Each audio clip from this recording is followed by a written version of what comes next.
Hey everybody!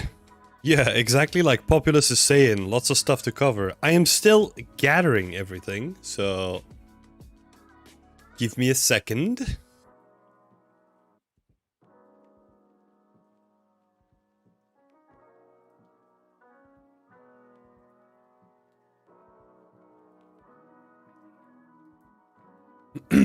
What I could do, what I might do is there's a couple of people that haven't like asked for any specific feedback. So unfortunately, I might skip a couple of people because of it.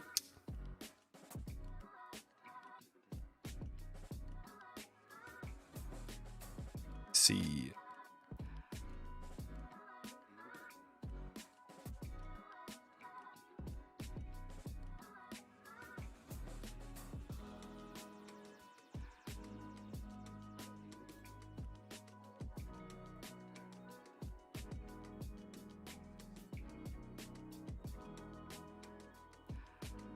Hey Nigori! Hey Fibu! Hey Mateus! Welcome, welcome. If you're one of the people that haven't asked for specific feedback, feel free to go into your thread and add it in there so I can look at it during the stream. For the people that are just joining, I'm still collecting some of the images, so we'll switch it up in just a second.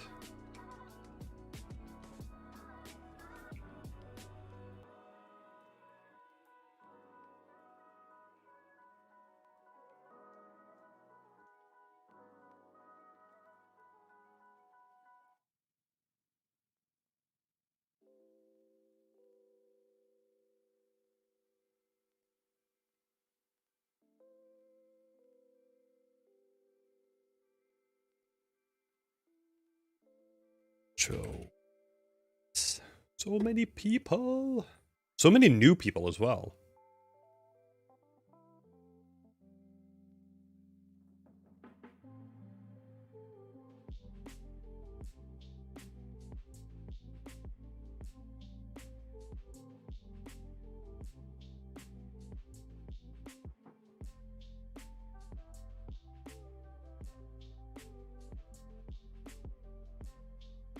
Generius, Jonah.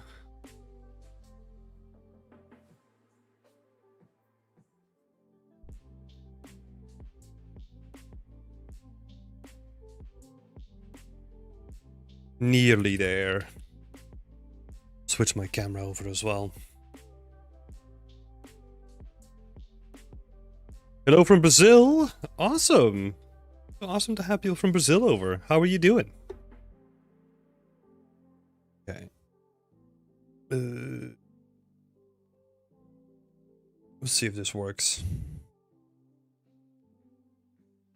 Stay. Hey, we're here. Maybe my camera isn't zoomed in enough. Let's do that. Hey everybody! It's been a while, huh? Couple of pretty busy weeks that I've had, so... Weeks? Week? I don't even know. Loving the new angle? Oh, thanks! I need to... I've been playing around with setup today. But like playing around, not really, but like trying to make it work again. Because there was a whole bunch of shenanigans happening with my lights that I'm using for my setup, so had a lot of fun today. And I was, oh my god, I was just telling my girlfriend about this. Like, I spend, oh, this is gonna be so stupid. I spend a couple of hours trying to figure out how to connect my lights to, because we got a new internet modem, right? So I was trying to figure out how to connect them again. Last time, super simple. This time, I struggled with it a lot. So I was just going through it, like going through the whole process and being like, oh, okay, so like it doesn't allow me to connect. It doesn't find it. And whenever I try to reconnect, it says like connection failed. So I was like, damn, maybe there's something in like my modem settings or whatever. So I started digging through like a whole bunch of settings. Tried to like reset my modem, like go into my modem settings, like seeing if there was anything wrong in there, like basically trying to figure out like a whole bunch of stuff. And then at the end, like 3 hours later or something like that, where I couldn't make it work because I tried it on my phone, my tablet, my normal PC. The last letter of our password was a capital, and I didn't notice it for 4 hours. So I changed the last letter in our internet password to a capital, and then it just was super easy. Oh my god. Oh. Yep, what a bummer. But hey, we're here now. Oh, okay, so we already did this one. Nice. Cool, okay. So we got all the images now. Let me set up. Yeah, that's what I've been doing the entire day. Just basically figuring out what it was, and it was actually just me being dumb the entire time. So, hi!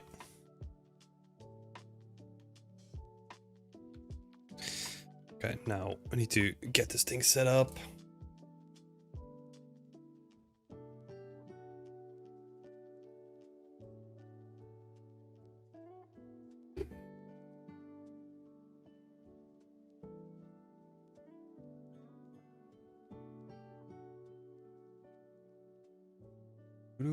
Let's get everyone's work in here.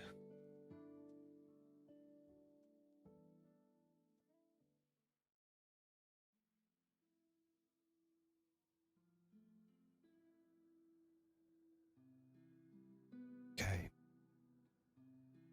Then we can switch it over as well. This one was expected. There we go. There we go. This is starting to look like WIP Wednesday again.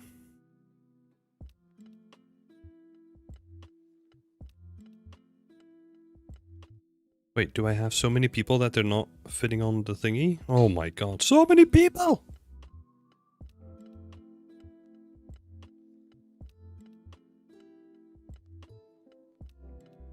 But how is everyone doing in the chat, by the way? I didn't ask that. It's been a while. Next one up, Eloy. Okay. This one. I'm just gonna drag this one in. Nearly autumn already. Yeah, I'm bad at keeping track of the seasons, so don't really pay attention to it. Time just flies past.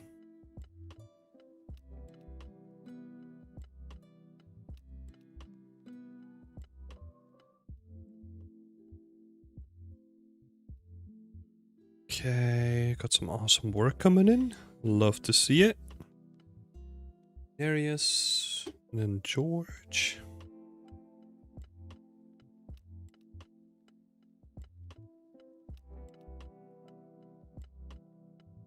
This is going to be a very interesting. I don't know if George is here, but I have this camera.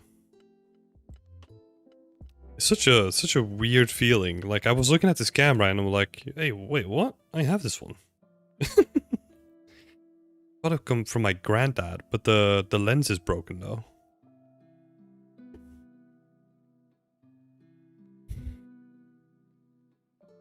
Hey, Fatal Muffin! Welcome to your first WIP Wednesday. This is gonna be awesome.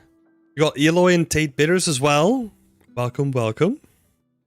Sorry, I'm just setting up here. We're nearly there though. Nearly there. Ow.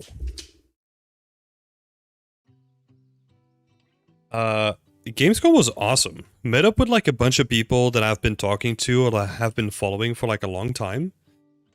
It was awesome to meet up with like a bunch of people that basically I've been wanting to talk to in person for such a long time. It was great. Went to a couple of parties as well. Met some amazing people. Some people from America as well. Met up with some artists from Respawn, which is something that I wasn't expecting, but hey, it was freaking awesome.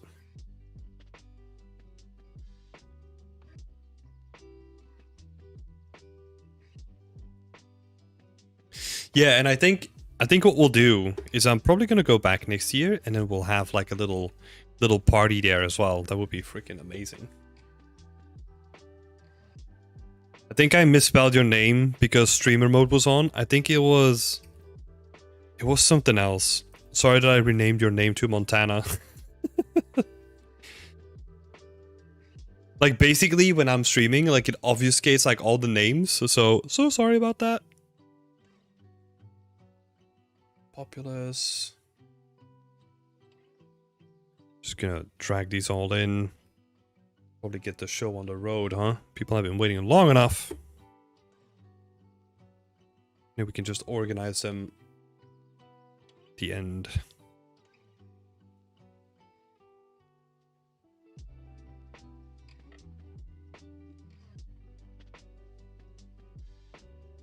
Sweet, okay. We're set up. There's a couple of ones that it's not completely set up, but that's fine. At least we can get started now, huh?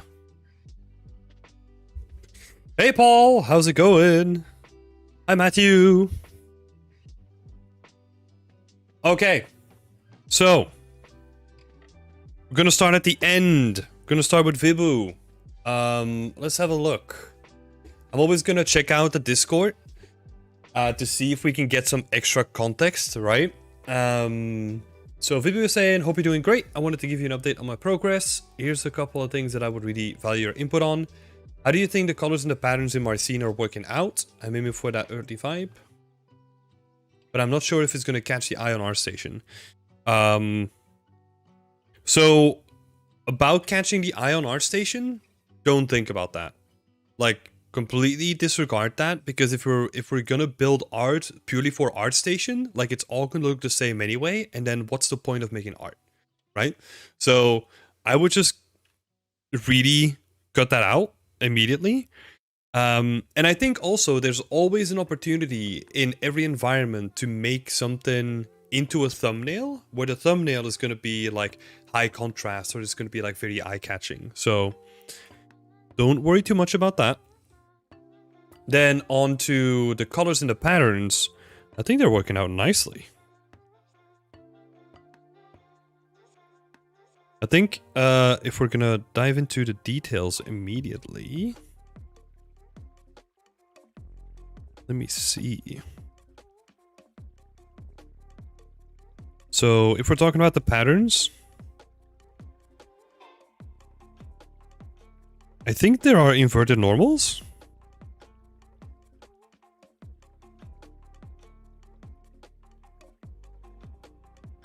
There's something weird going on here because the tiles, they have like a little lip coming up, but because normally like the grout is where the tile goes down instead of up, right? So that's why I'm saying.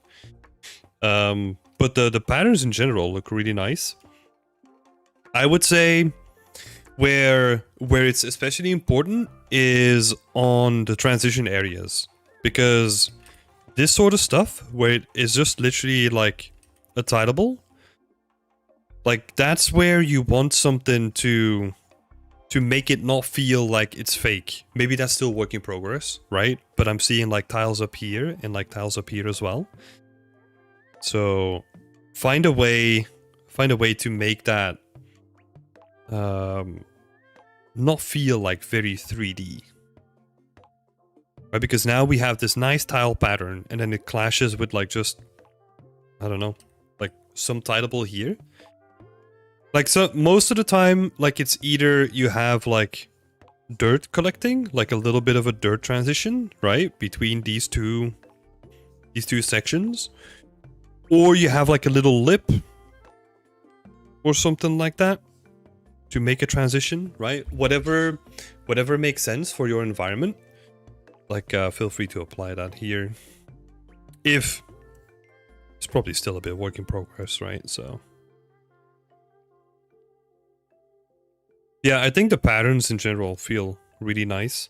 It's also that's where you are the professional, right? Like this is a piece of your culture. This is a piece of what you're more familiar with than what I'm familiar with.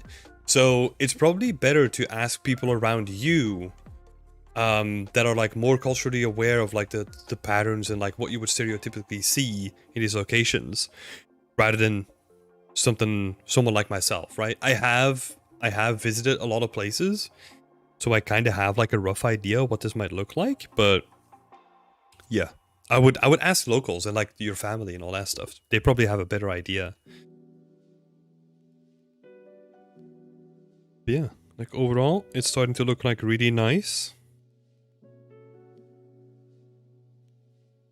Starting to get really filled in, you know, like a proper first pass on the texturing. Oh, this is cool. They're cute. Cute little elephants. That's awesome. Yeah, this scene has progressed a lot. This is great. Nice. So we're getting a trim here. Same is happening here, right? Like what I was talking about before. Maybe that's just the way that it's supposed to be. Like this flower is punched into the tile, but it feels weird to me. Like I would expect it to be like outside, like coming out of the tile rather than going in. But the normals here look correct, like when they slope down from the tile itself. So I don't know. Is that supposed to be that way or not? Not too sure.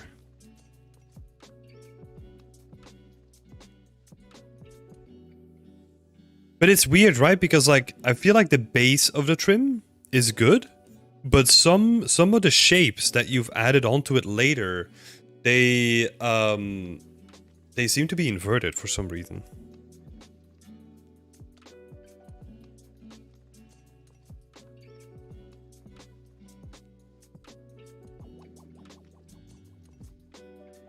Oh, sneaky, just copy pasting stuff in here. So, also a thing here that you can do, like the roughness is your most important map.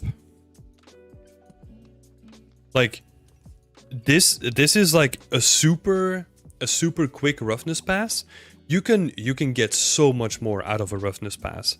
Like I'm expecting like individual tiles to have different roughness variation.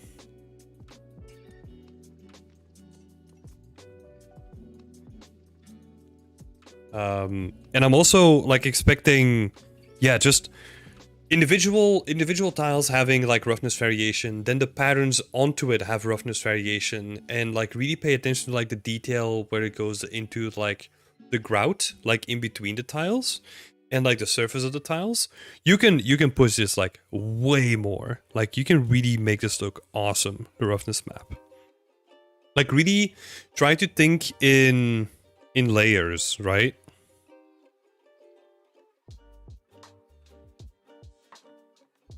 Like, and with layers, like that's just the stuff that I brought up now, right? Is okay, so I have the base tiles and then I have the grout. So that's gonna have different roughness already. And then I have probably like a different, like a transition coming from the grout up towards the tiles, right? Like a little bit of a gradient, because the tiles, they have like an edge. So that edge is gonna catch more of the dirt than the top of the tiles if you're cleaning it, right? And then keep on building onto it, right? Like individual tiles have like slightly different roughness variation, like very subtle, but that stuff is super powerful. Like when you see stuff from, like when you see screenshots from games, like, and oh my god, they do such a great job on some of the roughness maps. Like that's where the magic happens. So don't do something like this, right? Like don't keep it like an even value. I want to see like a lot of stuff in here. Yeah, really push the roughness map. Like really pay attention to it, because that's the most important map out of all of them. Cool. So number 2, I'd love to hear generic thoughts on the whole environment. What's clicking? What could be kicked up a notch? Mighty tweaking or even removing? I'm probably gonna skip that for now. Because I feel like we talked about that before already, and like if it didn't match in the blockout, then doing tweaks at this point, like I don't know, it's more up to you, right? It's more up to you. I think definitely like the materials need a lot of work. So I would just focus on those, and then you could still like move stuff around later on as well. Oh, roughness is still a work in progress is number 3. Okay. Your take on my materials, just a heads up, roughness is still a work in progress. Sorry, I didn't see that. But the same thing still applies. Like you've got the patterns down, right? But the roughness map is going to be like super important. Also with the patterns here, like isolate the different ones and apply a different pattern. Because right now, what is happening in the base color is that this pattern continues in another tile. But if you think about it, that's not what's going to happen in real life. So what you could do is mask out with like a flood fill, and then like a random flood fill to random gradient. Flood fill, and then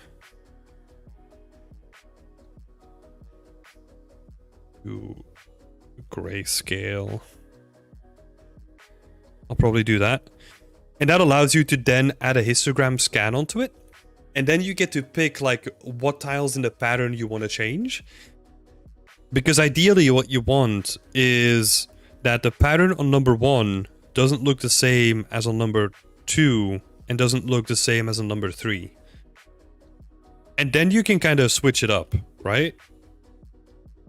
Like now you have this like continuous pattern going over all of it, and you wanna vary that up as well.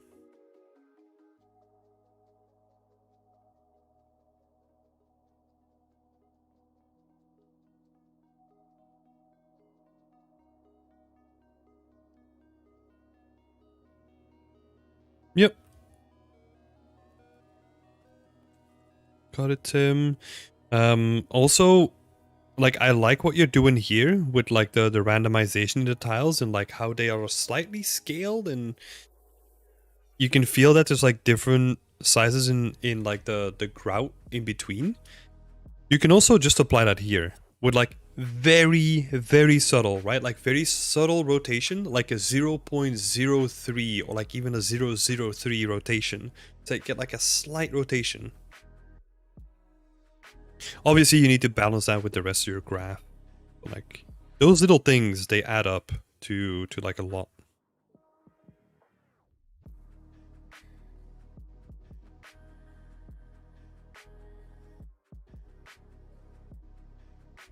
You had feedback that the elephant tile was a little bit too tileable. If you see any way in the scene that I can break that. I think if you want to break it, you have to do it in the tile itself.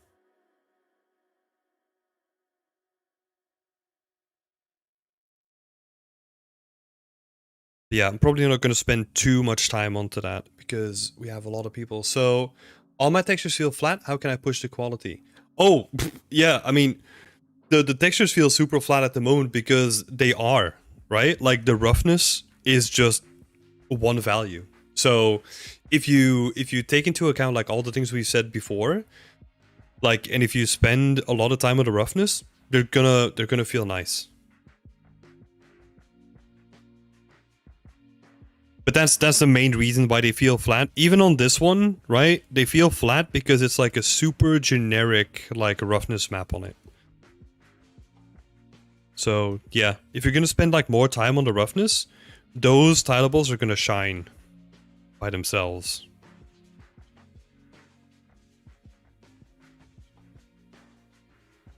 Yeah, great stuff, Ibu.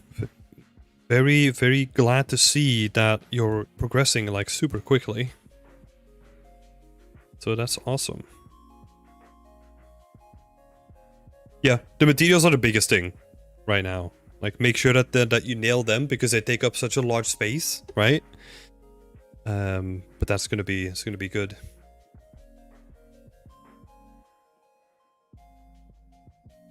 We're gonna have to move on, Vibu. Sorry for cutting you off, but we have a lot of people today, so I'm probably gonna keep you to the questions that you asked in the chat.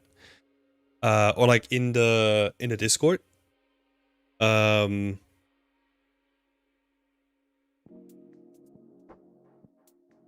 but yeah, like that's also like a thing that I'm less familiar with like the cloth material setup. I know that they added like a whole new shader, but I haven't tried enough of it myself to actually have like a good understanding of it yet. So yeah, these look nice though, real nice. Great stuff, Ibu.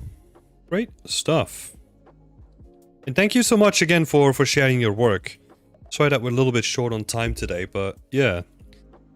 Awesome. I think if you just work on the materials, right, you can really already in this stage like lift it up to the next level. So I'm excited to see what you're gonna do with it. It's gonna be awesome. All right. And then boink. Let's move on to Tate.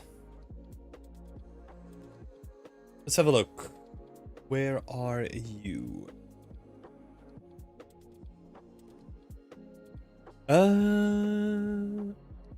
Close to being done with this environment, but I don't have much experience with lighting and composition. I use the rule of thirds to create a few shots that I think are decent, but I'd love to get some feedback or improve the lighting and composition overall. Let's see if there's anything else in there. Would love feedback on lighting as well as color grading too. Okay, let's have a look.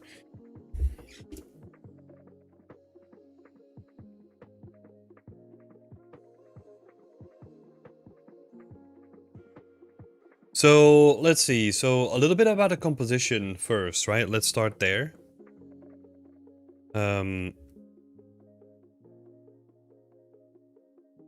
Let's have a look.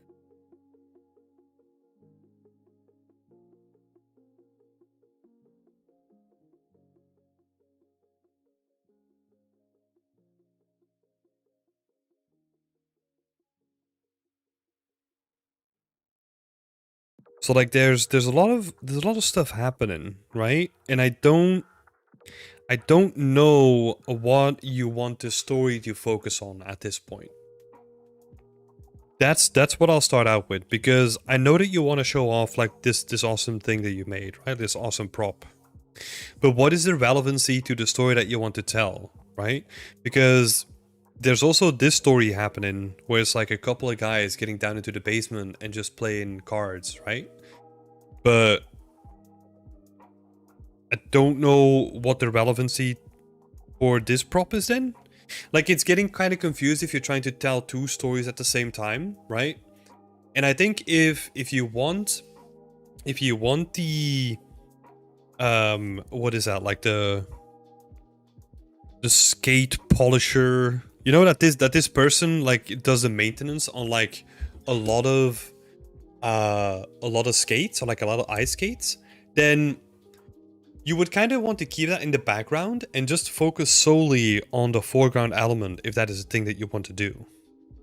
Or do the opposite thing, right? Like remove this and just focus all the effort on like this guy or like this person that's just focusing on like his craft, right? But I think right now it's just, I don't really know what the relevancy is between the two.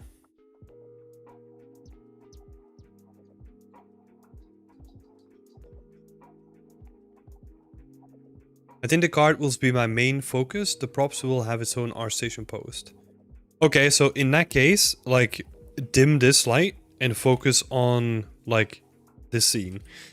I think personally, it's a little bit of a shame that you spend so much time like building this background for this character to then completely put it in the darkness and focus on like a bunch of cards on like an ice cooler.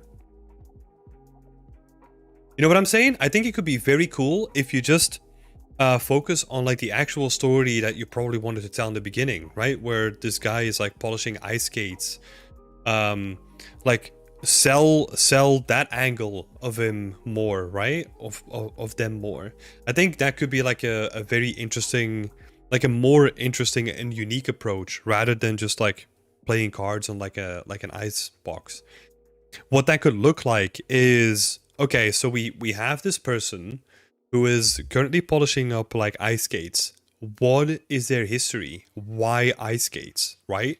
Maybe the whole thing is just plastered with old I don't know, hockey posters or something like that, right? So that you can tell that he's been really passionate about hockey. Maybe there's even like a couple of trophies that he won because he was like this famous hockey player in the past. Maybe some article cutouts, all of that stuff, right? And then it becomes like a more cohesive story that we're trying to tell, because now like we're giving this character like a backstory, right? Like what happened before he started doing the polishing of like the ice skates. And then maybe he still has like his favorite pair of ice skates, that has like really flashy colors, and he's doing some additional polishing here on like his favorite pair of ice skates.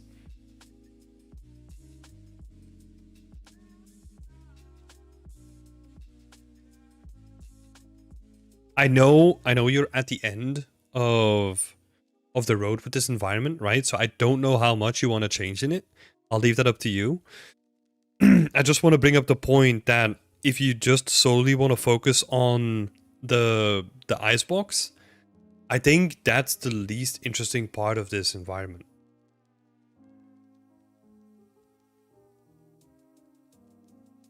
As a story, right? Like that says nothing about like the execution or the props or like the way that you laid out like the environment, right?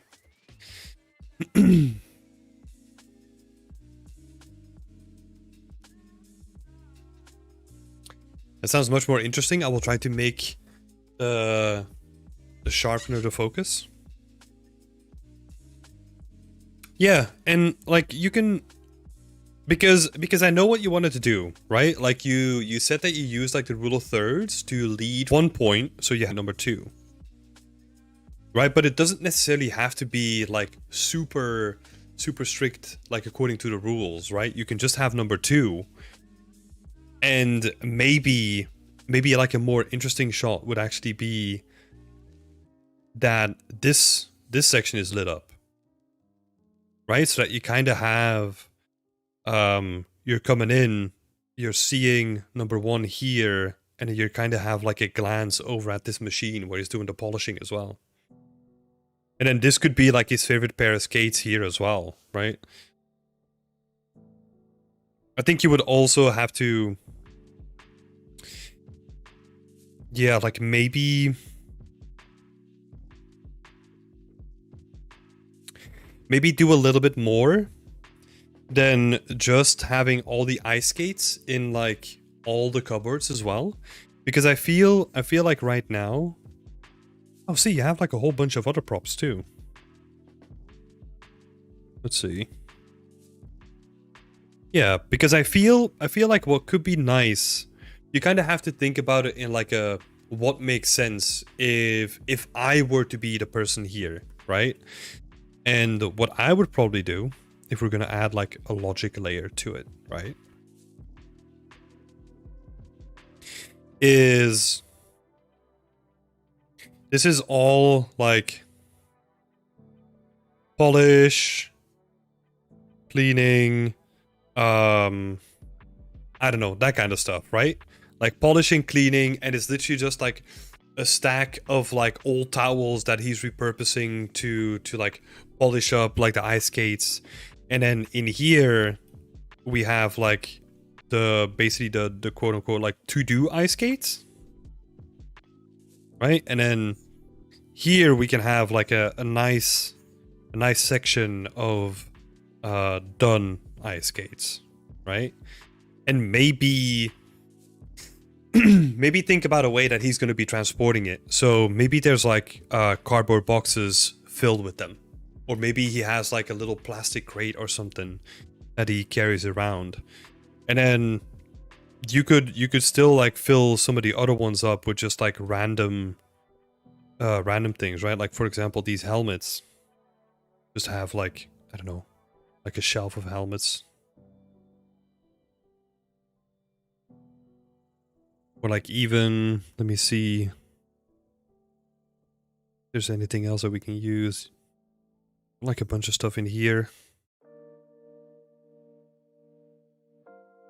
Right? Or like maybe, oh no, wait. Let's do it another way. So this is tools, right? If you have any tools, or maybe like pieces from the machine, right? That you can just like separate as a model so that he has like replacement parts for the machine as well. And then this could be like helmets instead.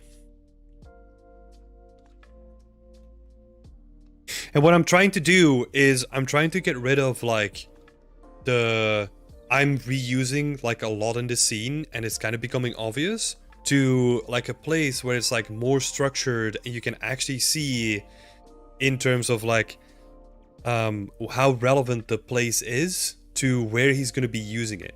So that's why the polish and the cleaner is next to the workstation. Oh, the polish, the cleaner, and the tools are all next to the workstation, right? Because he's going to be needing those. And then this to do is as a logic of like, okay, I'm going to start here, I'm going to put it on the machine, and then it's going to be done. Right? So we're kind of getting like a visual logic that we're entering into when we're setting up the space now.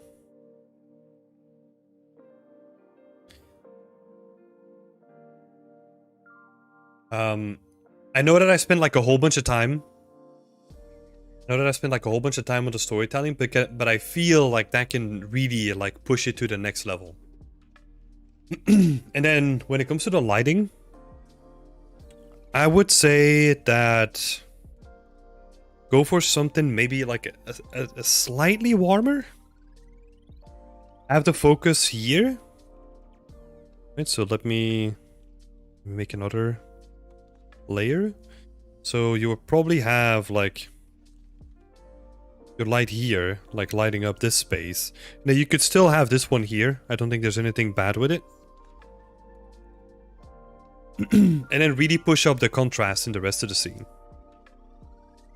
So that you kind of have like the center of it like almost dark, right? Because I'm imagining that he's doing this like whenever he's done like taking care of the family and he goes down into the basement because that's his like little space where he can just chill out at night and just like get into the zone and like reminisce about the days that he had whenever he was like a professional ice skater himself, right? And then you can kind of set that with the mood as well. So you have like very toned down mood, you make it like very intimate, and then you just focus on like the two most important parts of the scene. Basically like you already have, right? I've just moved the light from here to here.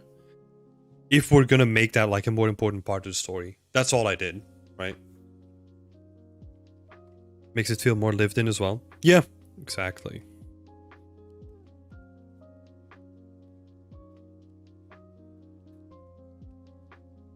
And you can still get the same shot here, right?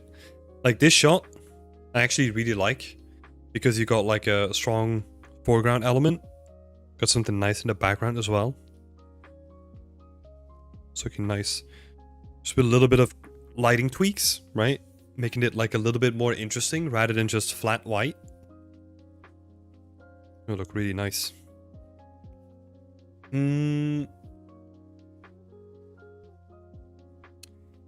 Yeah, I would say start there, start with the story, and then try to improve the lighting as well, and then see what comes next. Thank you so much, Tate. I'll put these like different overpaints in the chat afterwards as well, so that you can kind of break it down on your own time too. And thank you so much for posting your work.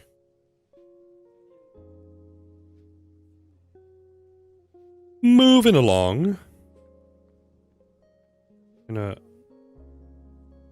bring out a couple of screenshots from Sammy.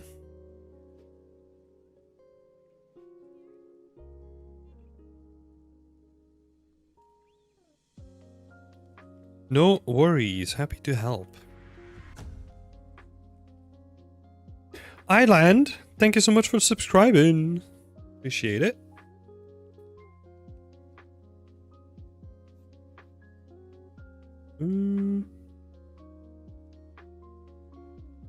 So, Sammy, let's have a look. Cyberpunk corridor scene. I'm looking for feedback on anything about it, really. Like level art, props, lighting. What could I change and improve? Some things are more finished than others, and some of them are work in progress.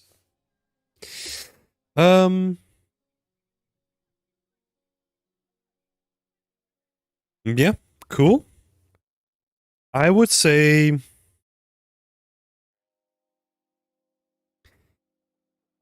when it comes to, let's start with the storytelling first, right? Let's start there. I'm probably not going to spend too much time on it. But it's kind of hard to get what this space is supposed to be.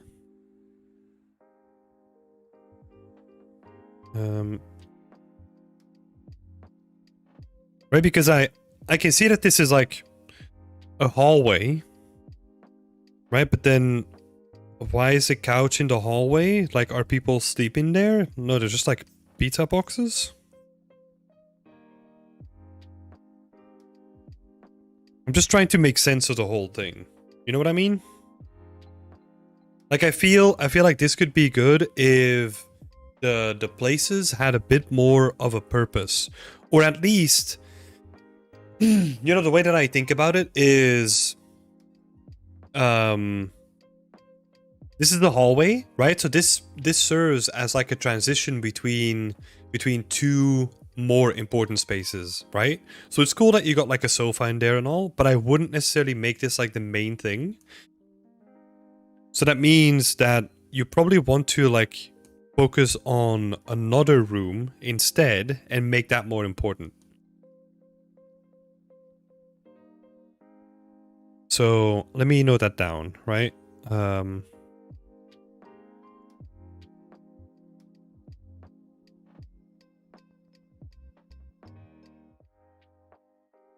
What's the focus room, right? I think starting there could be a good starting point. Because you can just make like random, not random, right? But like semi-random like cyberpunk stuff. And it can look visually interesting, but people are not gonna stick around or like make sense of it if there isn't like a story in it, right? Or if there isn't like a focal point of like, oh, this is the corridor that leads towards what are they called? Like shit. The doctors in Cyberpunk, forgot. Doesn't matter. Or maybe even like a cyber runner room, right? Like this is like a rundown like hotel that is currently in use by like a cyber runner, you know? Could be cool. Like, but tell a little bit more of the story there, right? So, what happens in that room? Who's in that room? And why are they in that room? Right? Like a couple of simple questions to get you started with like a base.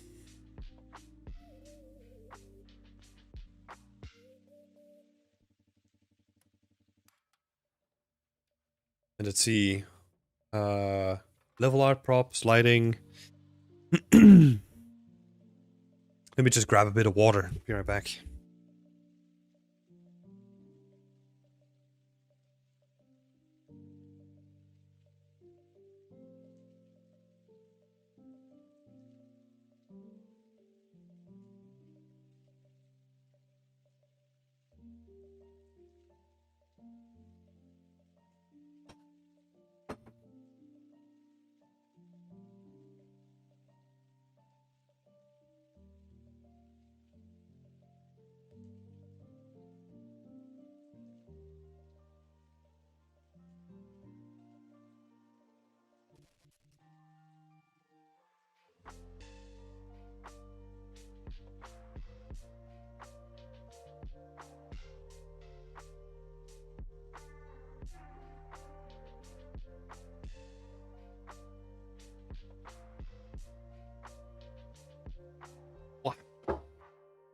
Okay. We're back. Sorry, I was just something stuck in the back of my throat.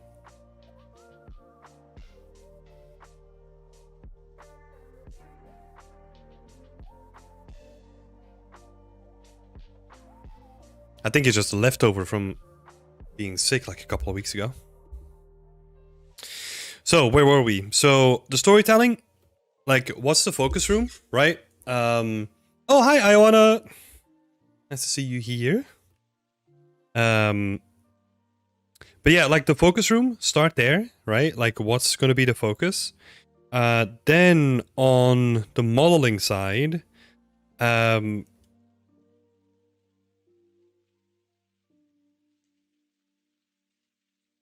let's see. I'm honestly not a fan of the big tubes because they're so big. Right? And I think what could be interesting if you have like a bundle of wires that's like bundled up instead of like one big wire running through your scene. It's almost like it's just too big, you know?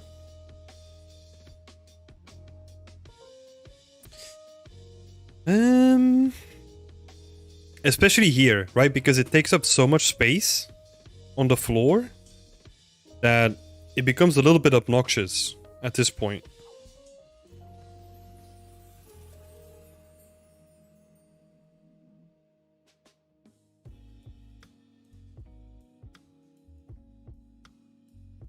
Too much cables. That is horrendously English, but we'll deal with it. Because I think even like all your cables could be like shrunk down like 50% and then it would actually look way nicer. Because the thing is, cables are always like a nice tool to kind of fill in environments, right? But actually they also do a really good job of conveying scale in scenes as well. Because we're kind of used to seeing like a lot of cables around us anyway these days, right? So it's like something that we can relate to. But that also means that if they're like really big, that it kind of feels like the rest of the scene is like kind of small, right? Like this cable, for example, really makes this thing like feel like super small in comparison. So it's all related to each other, right? So keep that in mind as you're constructing a scene as well. Let's see.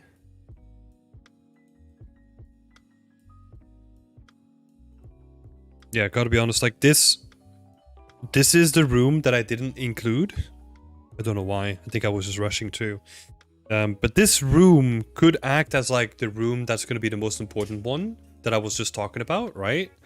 But make it look like one, right? So how you could do that easily is increase the density of props in this room comparatively to the other sections. Like I want to see like a lot of props in here and like a lot of detail compared to like the hallway, because right now the hallway has like the most visually interesting stuff in it, where I mean it's also a work in progress, right? But it's a good thing to keep in mind that you probably want to push like the most visual interest in the place where you want people to focus on. Right? Because the more clutter and the more details you add into a place, the more it's automatically going to lead the eye.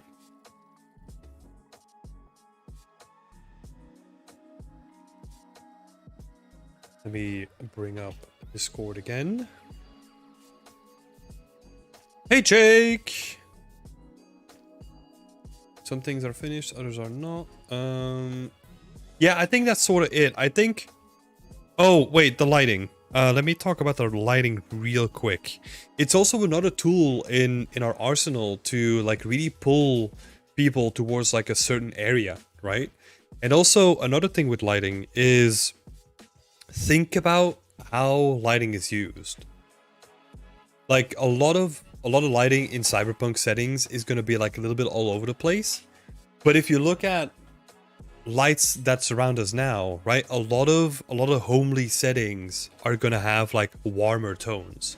Whereas if you're in like what is it, like a hospital or like a doctor or like a cyber runner thing, it's probably gonna be like more professional lighting, right? Like towards the cold spectrum.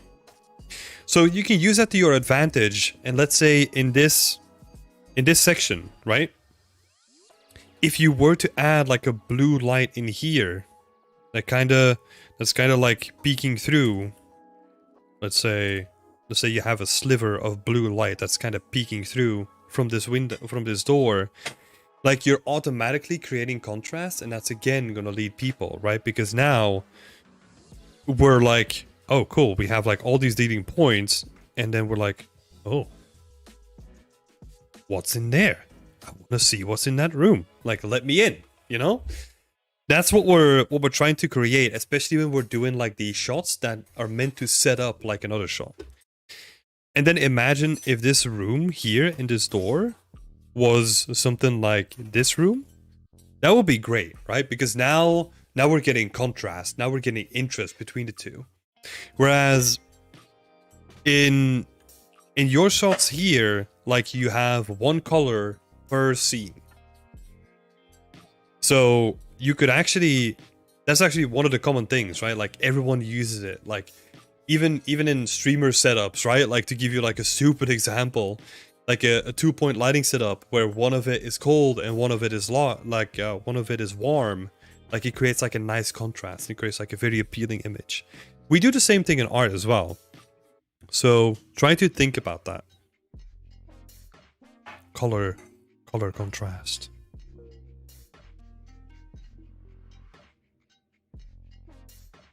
And then like,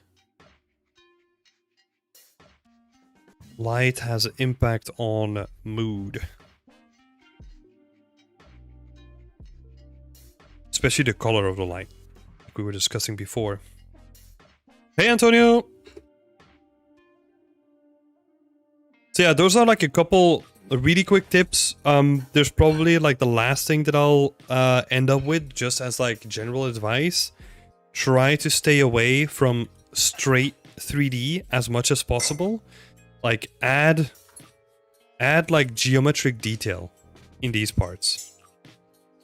Where you have like a little cut and like you have like a small bevel. Because these edges, they really stand out and they really give away like the feeling that this is 3D. So either add like a little bevel or sculpt like a little bit of an edge on it, right? So you can have them look like way nicer. And have them blend with the decals as well. And the same can be applied in a lot of places, right? You're kind of doing it on here, so that's pretty good.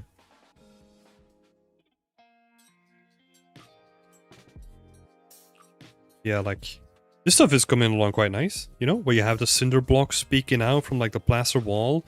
Like, a lot of thought in how this is layered up. That's looking really nice. So yeah.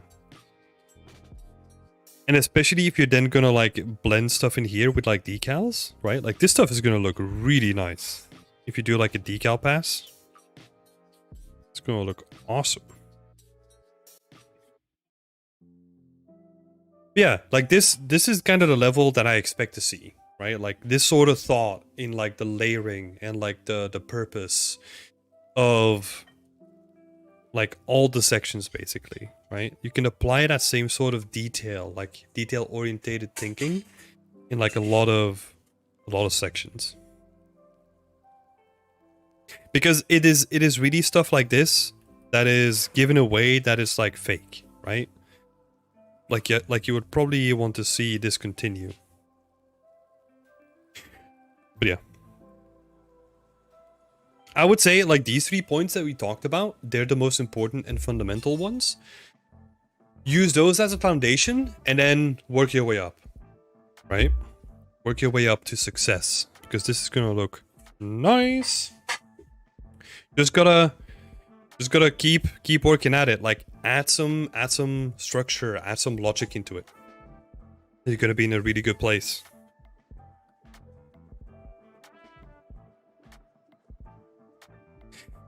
Next up, we got Populous. Let's have a quick look. There's some Obviously, I had a sneak peek. There's some awesome screenshots in here, so let's see if we can kind of organize them.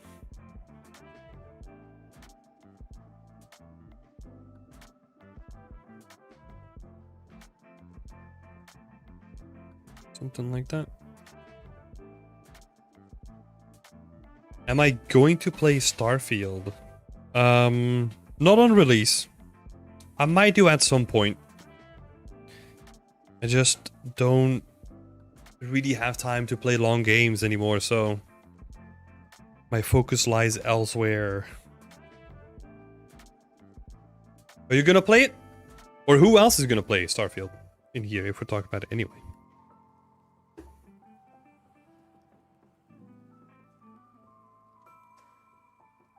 Okay, and in the meantime, I'll have a look at what Populous wants to get an opinion on. So I read through this quickly, and I think the deadline is tomorrow, right? Or like the day after. So I'm gonna steer clear of like any of the big stuff.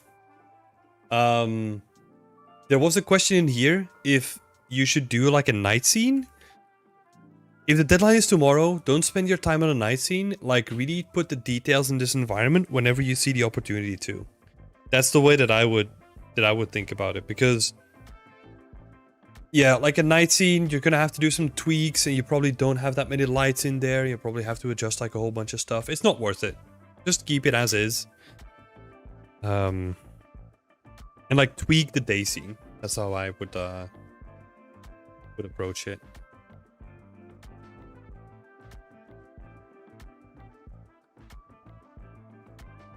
Let's see, so the first question is, if you can point out any obvious mistakes on my part. Not really, from having like a quick glance at it, you know? The only thing that I would say is be very specific in the screenshots that you're showing off.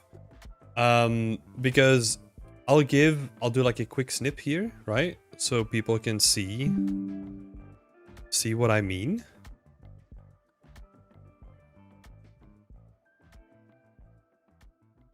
But these are like all the screenshots that were added to the whole thing. I think that's where you're gonna have to be like very, very specific, or like very directed, right? Like which ones are the best and which ones are just not worth showing off.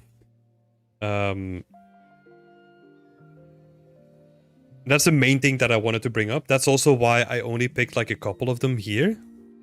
But we'll go through them really quickly. So this one I won't do. It's too dark. Like, we're basically seeing the shadow. Same thing here. We're only seeing the shadow. Don't like that one too much. This one is kind of blown out. Plus, these two are like really good. So I really like these ones.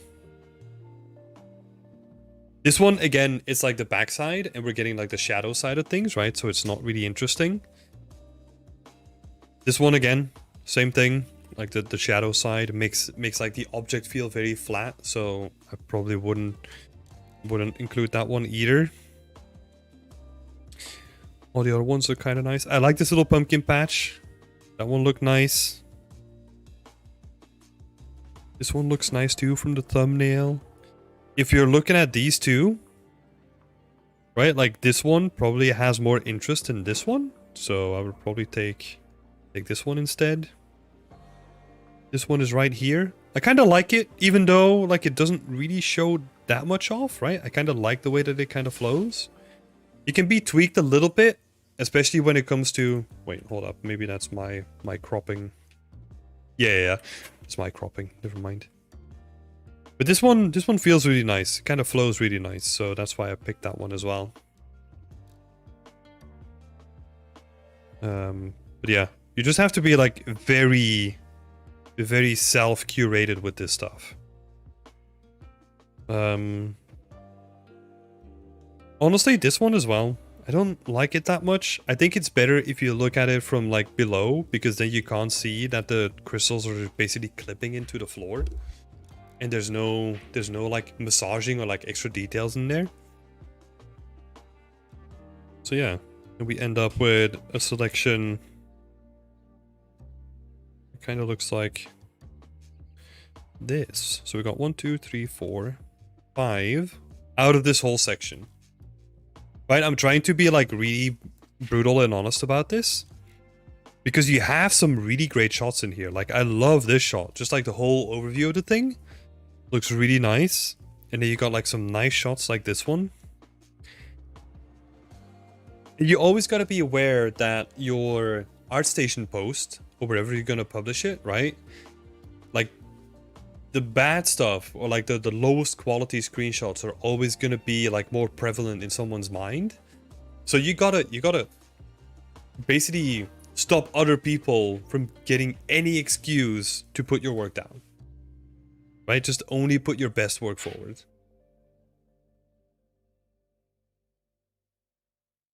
I will definitely listen to this. I was also gonna do like a little breakdown as well.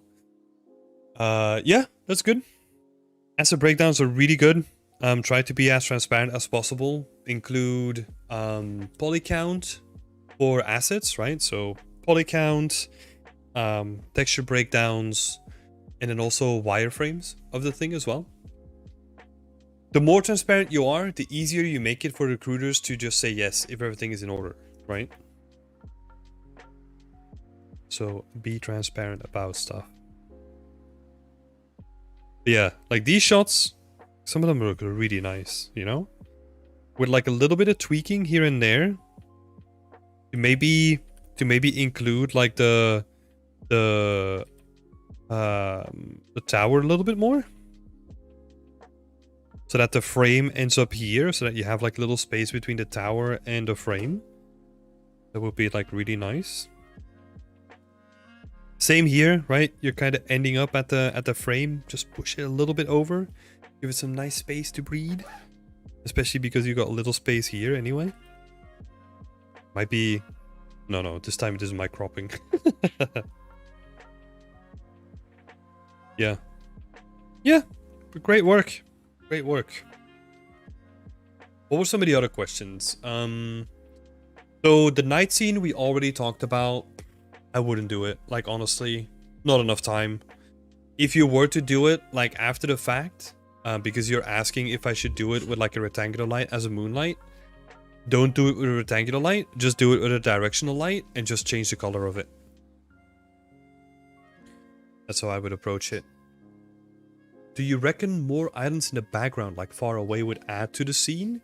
Or do you just leave it as a lonely island? That's more up to you, honestly. I wouldn't really want to fill it up that much. But it could be... Could potentially be nice to have, like, I don't know, like a little island here. Maybe like another one here or something.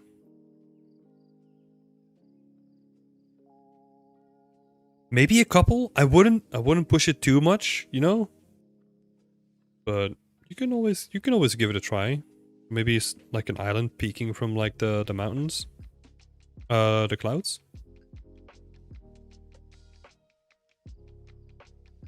It could be interesting. Give it a try, right? And see how you feel about it. If it's distracting, if it's taken away from like the visuals or not. If it becomes like too much stuff in the background, then maybe not. You could potentially also try the opposite way and cutting out like some of the clouds or making them like really small. So that you kind of have like a gradient, right? So we're going from like really big cloud to like smaller cloud to like even smaller cloud. Right, so something like that. We still have this cloud here, but then maybe like a really small cloud here. So that we're really emphasizing the distance of things.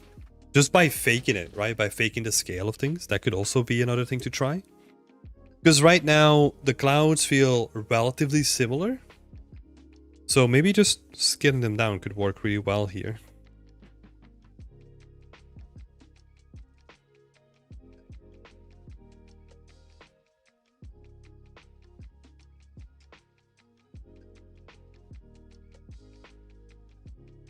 More depth in scale. Give it a shot, definitely. Nice. Was thinking of adding RVT to my main shader to blend the assets with the ground, but I'm a little bit divided if it's really necessary. I wouldn't do it. Just purely because like RVT has a lot of limitations when it comes to it. So for example, if you have pillars, right? Because RVT is a 2D texture that's basically going to be flat. Whenever you have a pillar like this that's going to be coming straight out of the ground, what is going to happen is RVT is going to try to project the 2D texture just straight down. So what's going to happen is it's going to be stretching across the entire pillar and it's going to look really bad. So I wouldn't do it. It's not worth it.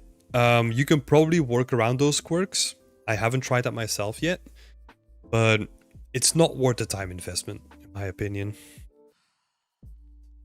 Might be something for like a future project.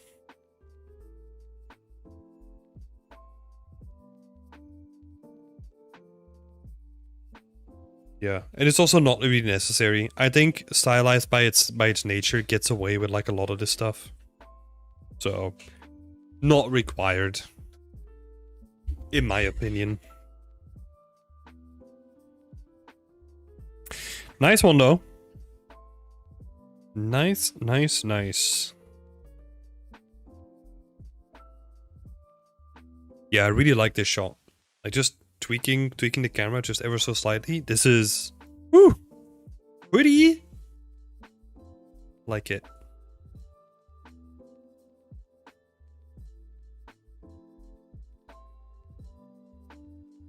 Goal screenshots make it sound really ominous.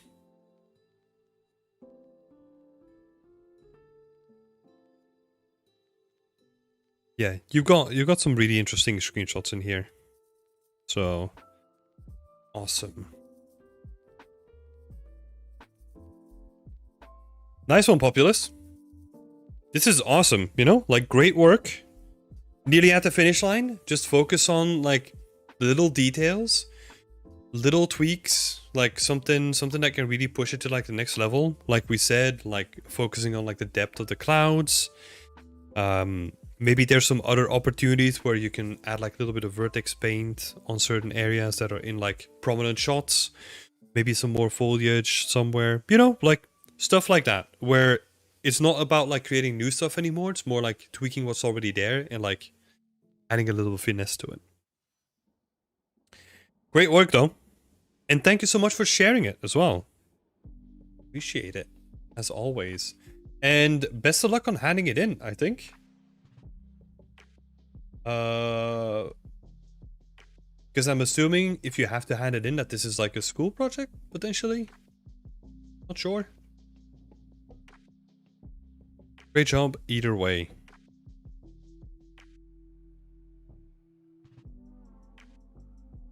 This one.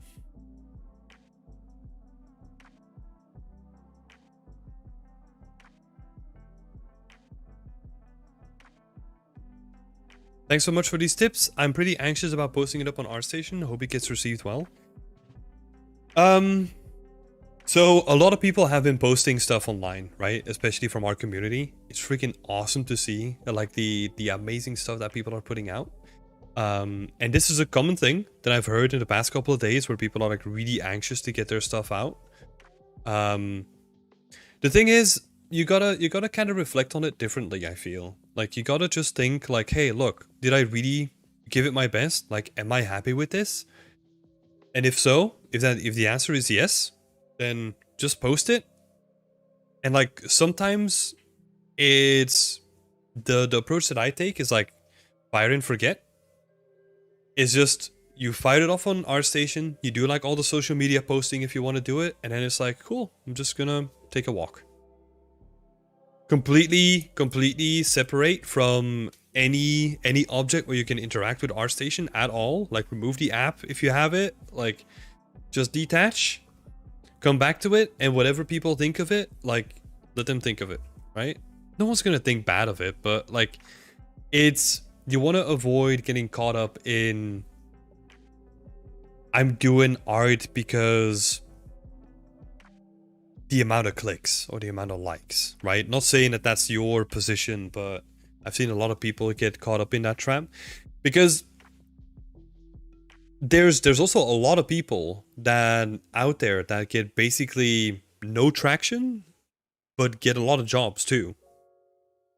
So keep that in mind, you know?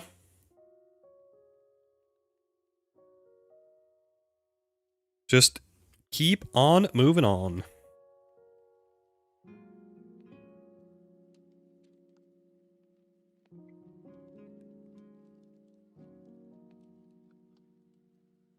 It's a course project, although I kind of overdid it. The course for the course, so with so you made it like a more ambitious project that can give me better job chances. Sometimes it's also not about like the one project that you have on there, but also the consistency between projects. So keep that in mind too. It's not only about like putting your eggs in one basket. Sometimes that works. Don't get me wrong, right? Like sometimes that works as well. But there's also like a bunch of cases where if I've looked at portfolios and I was like, I see the progression and I love what you're doing in your last piece, but I kind of want to see if you can keep that up, right? Because I'm not sure at this point. Again, speaking broadly in general, not specifically about your work, right? Because this looks great.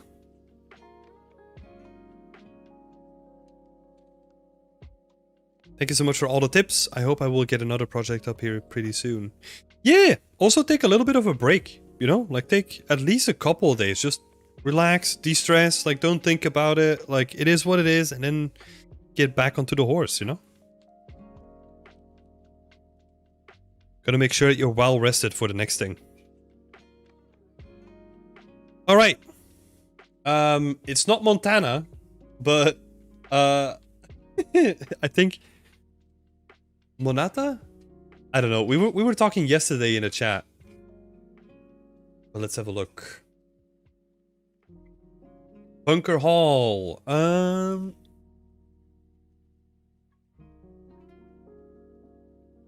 wanted to have modularity with my trim, so I just let the entire trim sheet at the center of the texture and distort the actual UVs to have different noise frequencies along the edges. Okay. The good side of this method is I get different results. I would probably add another texture on top, but using world position instead to avoid obvious UV stretching. Wait, what? I'm just trying to read through this quickly, right? So...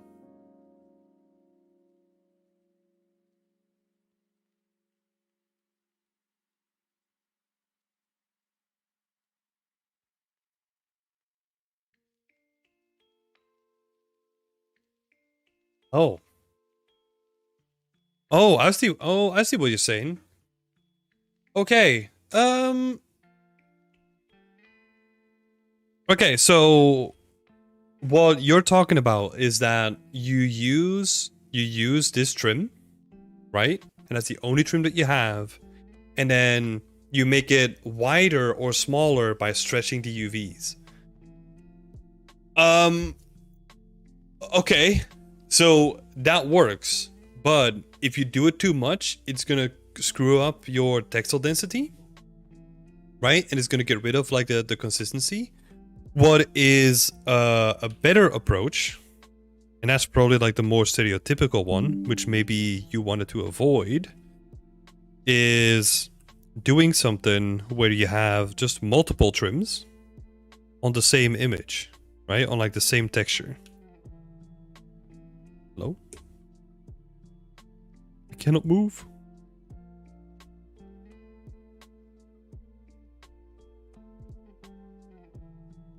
Wait, what? Why can't I move? Please.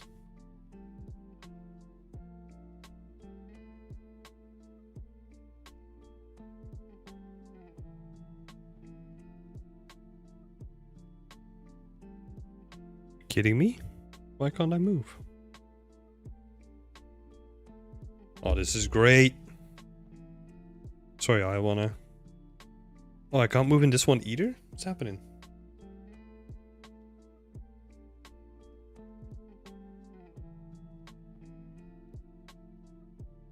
Eh? Okay. Oh god.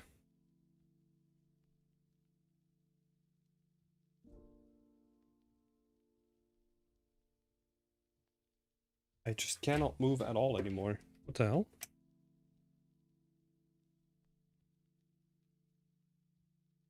Oh, I can move in here. Oh, now I can move again. Oh my god, was my pen just stuck? Jesus. Okay, so ignore all of that. I know, I swear, I know what I'm doing with PCs, trust me. So what I was saying is, that works, but it's gonna break your consistency between textures, right? But what you could do instead, because now this is a very unoptimized way of working, because you're basically wasting like all this stuff. Right? Like all this stuff is completely empty and it's going to be loaded in for no reason whatsoever. So that's like a huge amount of waste, right? So what you actually would do is you just have like a couple more trims on here, right? And you make them like smaller or you make them bigger. And that's the way that you set up a trim sheet with like multiple variations of like sizes of damage trims. And then what you can still do is say like, hey, look, I only need like a couple of trims. So what I'll do is I'll cut this in half. And I'll only use like this section and make it like a... Oh, shit. 512 by 256 texture. Right? You could still do that and make it like a non-square texture. But just having like the one trim on here is like a lot of waste when it comes to your texture space that you have. So I would avoid that at all costs. And you can still, like, the way that you wanted to make it modular, you can still apply that, right? Because let's say you have a couple of these trims. Let's say you have like 1, 2, 3, 4. And then you're saying like, I need more, or I need like a different type of trim. You just copy like the setup and make like another one with the same layout. And the benefit of that is that you can switch them out in the material and you don't have to re-UV anything because they're using the same layout.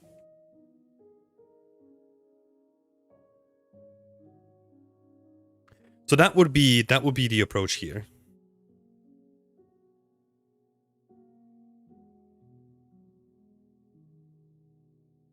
I'll say something else, like if you well, I'll go to the basics. So in all the professional engines that I worked in, wait, is that right? I think so. In all the professional engines that oh no, there's one. So in 90% of the professional engines that I worked in, we couldn't scale. Like scaling was disabled. The reason for that is because of textile density reasons, right? Like if you want to keep your assets consistent, like you can't just scale something up by 2, let's say. You can't size it up by like a big factor, because then the textures on that one are going to look blurry compared to the other one. Plus it's going to look out of scale too. So yeah, in a lot of engines that you work in, or like in game dev at least, if it's a proprietary engine, scaling is going to be disabled. As a little side note.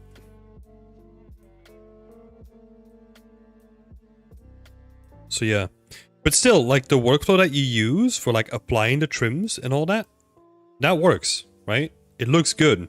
So keep doing that. It's just the technical setup behind it needs to be improved just a little bit for it to actually work and to be optimized.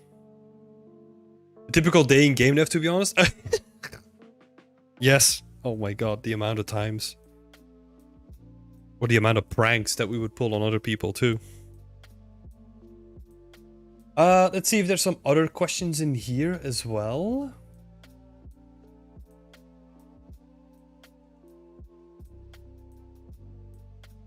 Yeah, you're saying that yourself as well, right? That you're aware of like the smaller trims and the bigger ones, and that they're probably going to be distorted. That's exactly why, like, I propose this, right? Like, just make a smaller trim if you wanted to do it that way. You'll have to re-UV a little bit, but that's fine.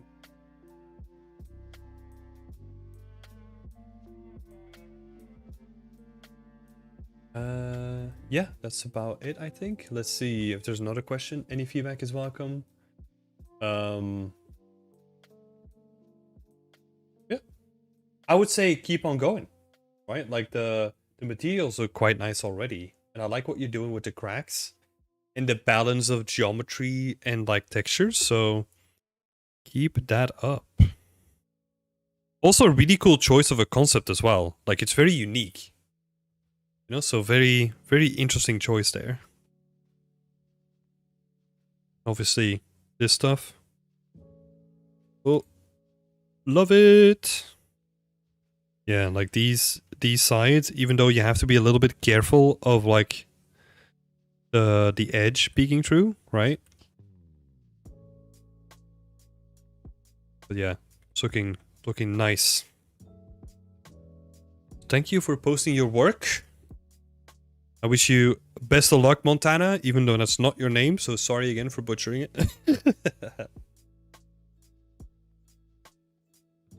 Let's save this document too. Save this one out as well. Don't know if we already did. So this is another, not another post, but like I think the first post from Michael, if I'm not mistaken. Look,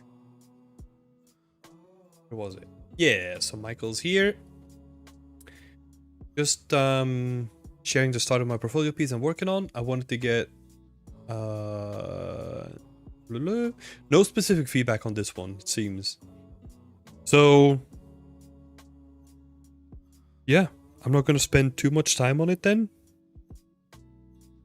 I would say get all the assets in as quickly as possible, right? Like all the frames, like all the little trinkets, quick block outs, like literally like, I don't know, depending on the complexity, like a couple of minutes, you know, just get the space filled out and then like iterate. Like iteration is key when it comes to this stuff. Because it also allows you to see like the scale of everything comparatively better as well. So, yeah. I would say get stuff in quick and iterate quickly. Get stuff in early, let's say.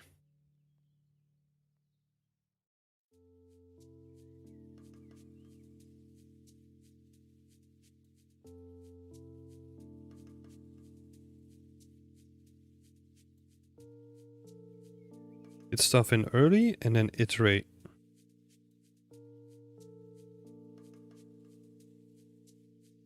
And iterate a lot and quick. Because the thing is, it doesn't have to look good in the engine, right? Like, just get it in so that you can get like a better understanding of the space and how the things in that space relate to each other.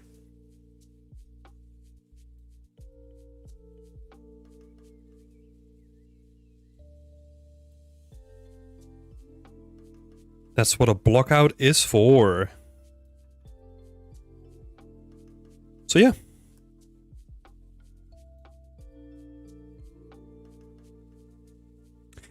Nice one. I'm looking forward to seeing this come together. Like it's a very interesting concept. So curious to see where this goes. And thank you so much for posting your work as well, Michael. I know that I didn't say too much about it, but I'm sure that next week we'll have more to talk about as well. So feel free to ask me specific stuff as well. Like the more directed you are with your feedback, the more helpful that I can be as well.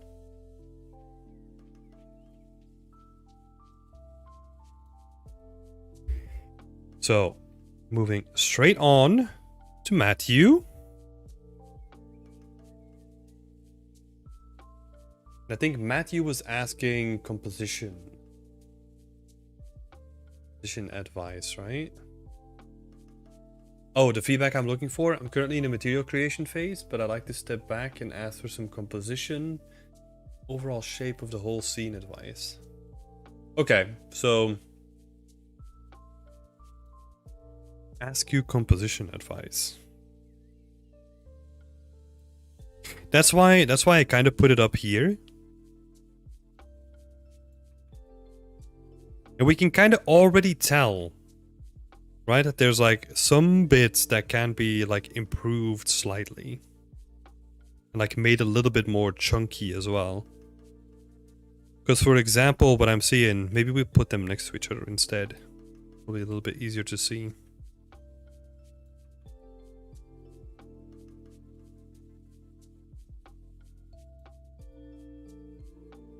So what I'm currently seeing is especially the right side of the building.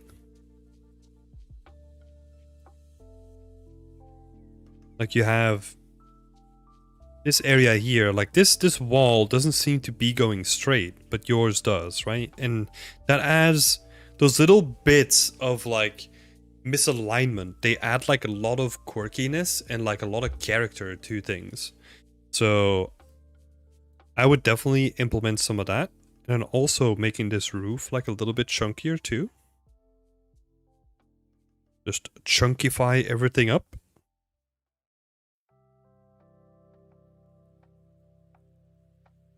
And do the same thing for the building here. Like, sometimes it's good to just exaggerate these things, you know? Because what's the... I mean, there's no set rule, right? But like, if you're rotating something, like 2 degrees looks like an accident, but 5 degrees looks like adding character to something. I mean, it's probably said in like such a million different ways, right? But like sometimes when you rotate something ever so slightly and you're trying to be very careful, like smaller stuff looks like an accident, like really quickly, that you don't really know what you're doing. And then if you go like a little bit more, looks like you're adding character to something.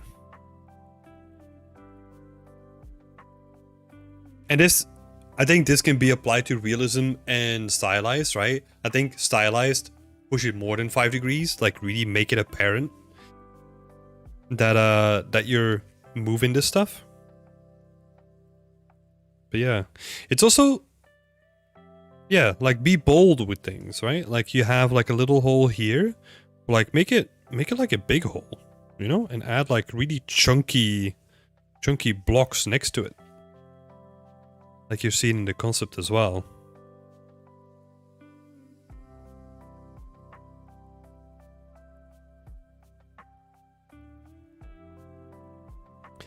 It's all about getting that character, you know, like all that nice juicy character in there.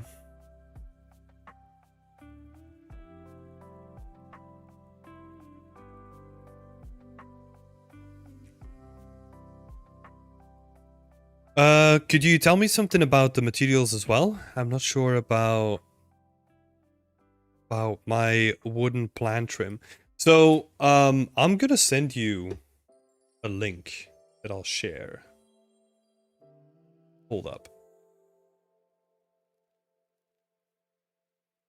That is probably gonna help you and a lot of people here as well. Let's go to the website.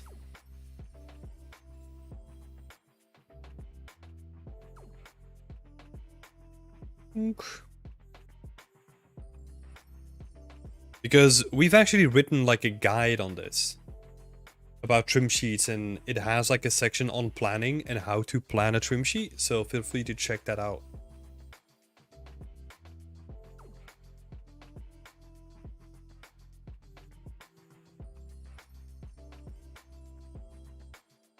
Feel free to give that a check out.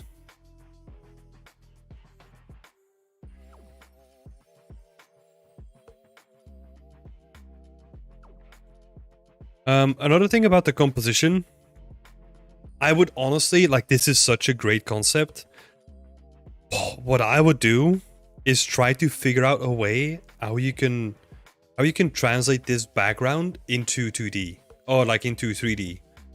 Because this is such a unique way of handling that concept that it's gonna add like so much character to your work. It would be super interesting to see how you can approach it.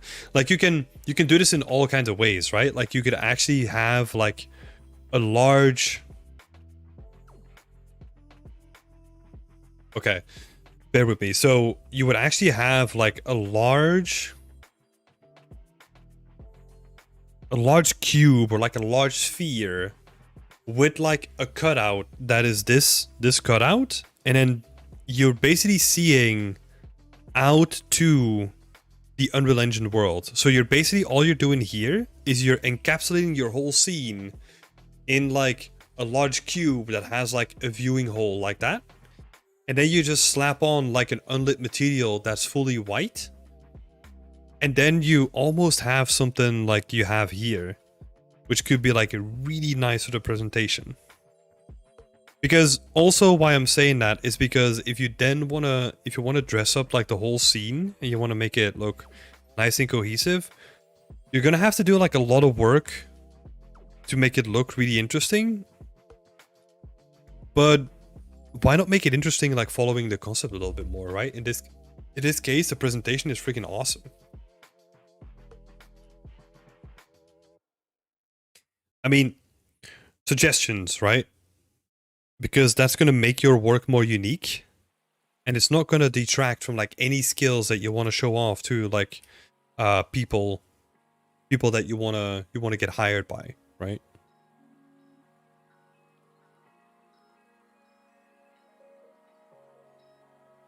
With a viewing hole plus unlit material. It's not as hard as it seems. Believe it or not. That would be amazing.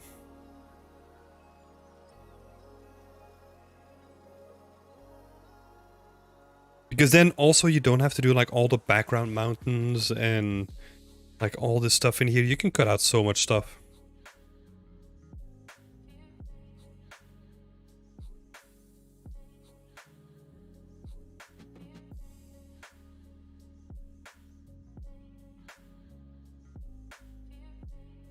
Right, but I think you got the core already, right? A quick comparison here. Maybe this is like a little bit more stumpy. This also feels like it's a little bit more chunky as well. Right, it's all about how you combine the shapes together. Like try to make the silhouettes like really stand out and like speak for themselves, right?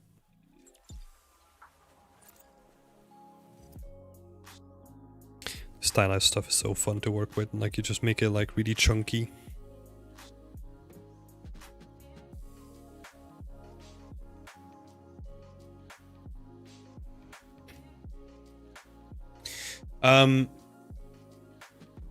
Yeah, I hope that helps. We didn't really talk about it that much. I think honestly when it comes to the composition, it's just trying to recreate what's already there, right? Like following the concept. And I think you're going to be good then.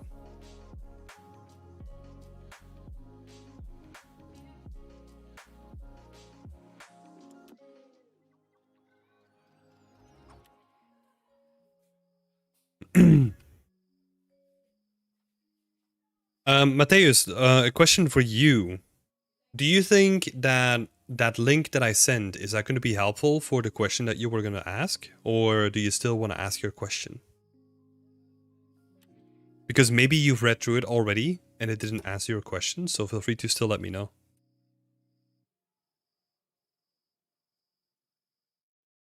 And I'm just gonna save like a couple of these, because I forgot to do that.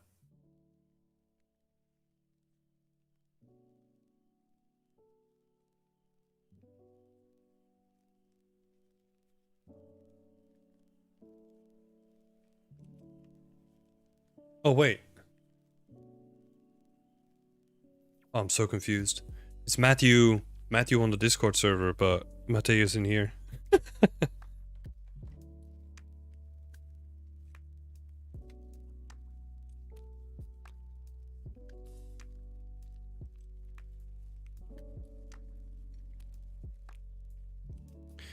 All right. In the meantime, we're going to be moving on to the next one, but feel free to still ask your question as well, George. Mateus. Then we're going to be moving on to George here. I was saying that this is a camera that I also still have lying around, like from my grandfather. So this is awesome to see.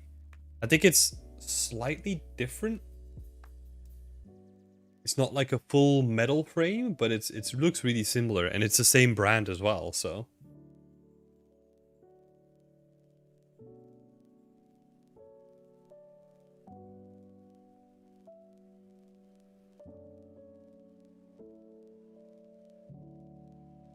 it will certainly be helpful, but it seems that the appearance of my trim differs from the rest of the materials.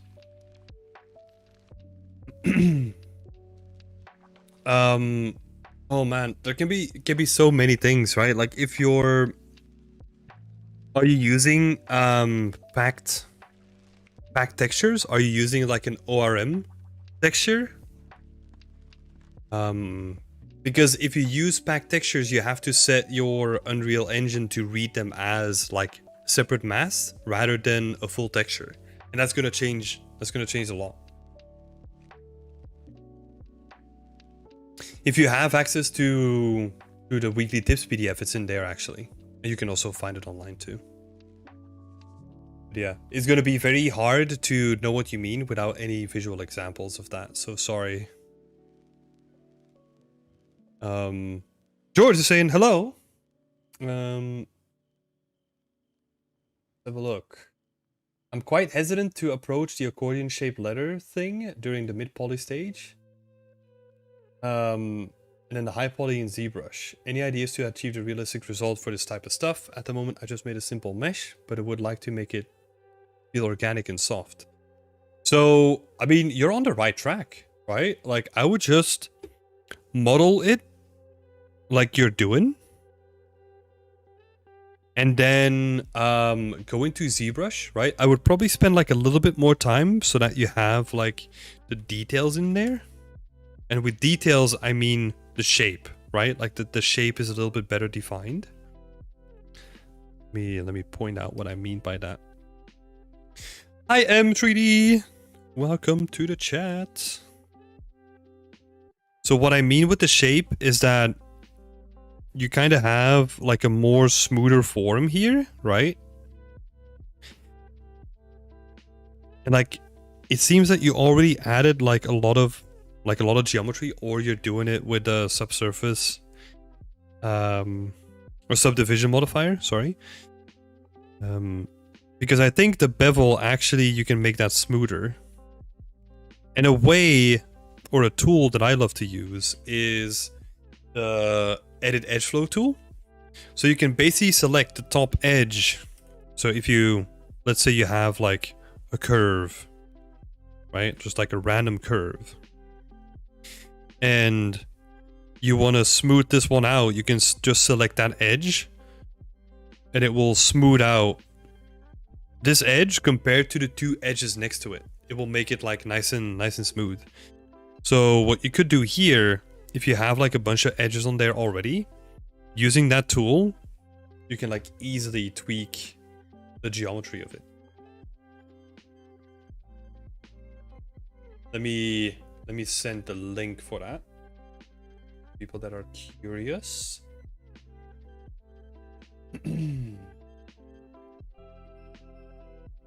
Edge flow tool. Yeah, so this is what I mean. So let's say you have like a bunch of edges here, but they're like really different from each other. Like you can just set the flow and it will like conform to the edges next to it, which is like really nice. That will be like a tool that will be really helpful in this case. But other than that, like I think you have the right mindset, right? I think it's more about like how can you get the shape that you're going to be sculpting on as close as you can get to the pass that you're going to be doing when bringing it into ZBrush, right? Because obviously the closer that you're going to get, well, there's basically two ways, right? Like either you make a low poly that is like very close to what you're going to be using in ZBrush, and then you do like a minimal adjustments in the sculpt, right? So to try to retain the low poly as much as possible. But what you could also do is just focus on the high poly first, forget the low poly, just use it for sculpting, and then clean it up afterwards. Or even go with what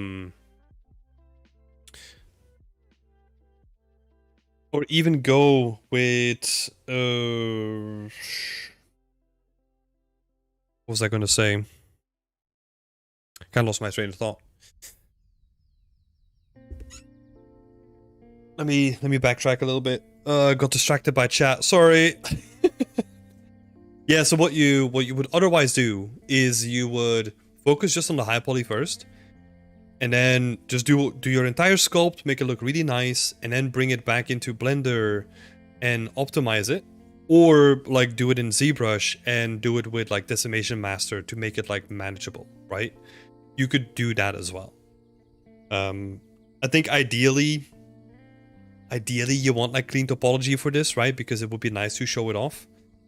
So you might have to spend like a little bit of time to potentially retopologize if you're taking that route, but it might be worth it.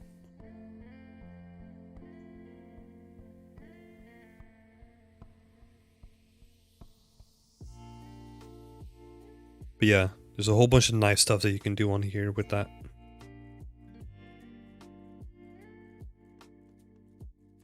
Fatal Muffin is saying, I noticed the wood trims have 45-degree corner normal map bevels. Just want to point out that in Unreal Engine 5, virtual shadow maps kind of break those. I have virtual shadow maps off in my project. Oh, interesting. It's the virtual shadow maps? Because what it could also be, this is what I found, is that I need to increase the normal intensity, because if I bake down a 45-degree map in, I think I did it in Designer, I have to actually increase like how strong the normals are, because something goes wrong in like the calculation. So which basically means that if they're not like the actual strength of the normal map, if you have like a weaker normal map, it's gonna break that line as well, right? That seam of the 45-degree. So I had to do some shenanigans like increasing the normal map intensity to make it work. But it could also be, I mean, I've seen some weird stuff with shadow maps as well in Unreal Engine 5, where you wouldn't necessarily expect them to. We see that a lot in our current project, so that might also be it. So yeah, thank you so much for bringing that up. I'll need to have a look into it. I'll definitely go for the low poly way just for learning, and it's good for the portfolio. Yep, makes sense. Yeah.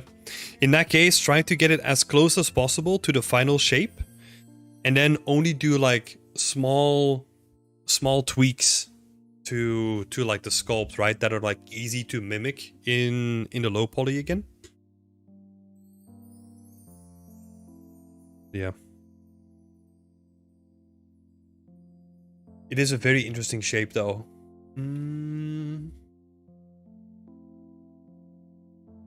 Oh yeah, you brought up another thing here, right? Because you have these smaller shapes, and you've replicated them by actually having the full spring in there. This purely depends on how close that you're gonna get with the camera in the final presentation. If you're really going for like maximum quality, like I don't really care about making this like game optimized anymore, which seems to be like a trend, you would probably do it this way, right? And just have it in geometry. But for something so small, if you were to work in a game, right? Like this would just be like baked down onto like a cylinder. You just bake the spring in it, and then you just have like the little section that comes out like as a separate piece of mesh, because that's the only thing that matters, right? And there was like another example too, but I think this was like a good example. some ornamental details. Little spring and some ornamental details on the... Oh, the stamp on the leather, right?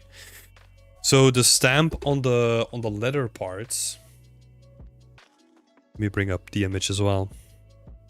So for this, there's a couple of different ways, right? You could try and sculpt it in yourself, like by hand. What you could also do is actually make like a black and white stamp that you could then use in your brush.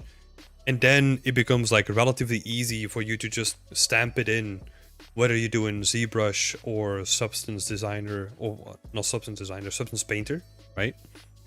You just make it into like a little stamp that you can put into your brush, and then you can just project it onto the surface, whether you do that afterwards in Painter or you include it in the mesh, like in the high poly mesh.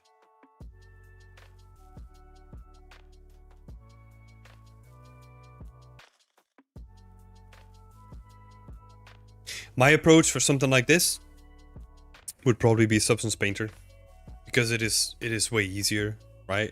It's also more flexible, because let's say I then want to change the height of it, I just need to change the slider. Whereas in ZBrush, I then have to go back to it and like make sure that it's not as deep anymore and blah blah blah. You know, like it gives me like more flexibility, and I personally, this is all personal, right? I personally lean more towards like being flexible rather than yeah, going back and forth between ZBrush in this case.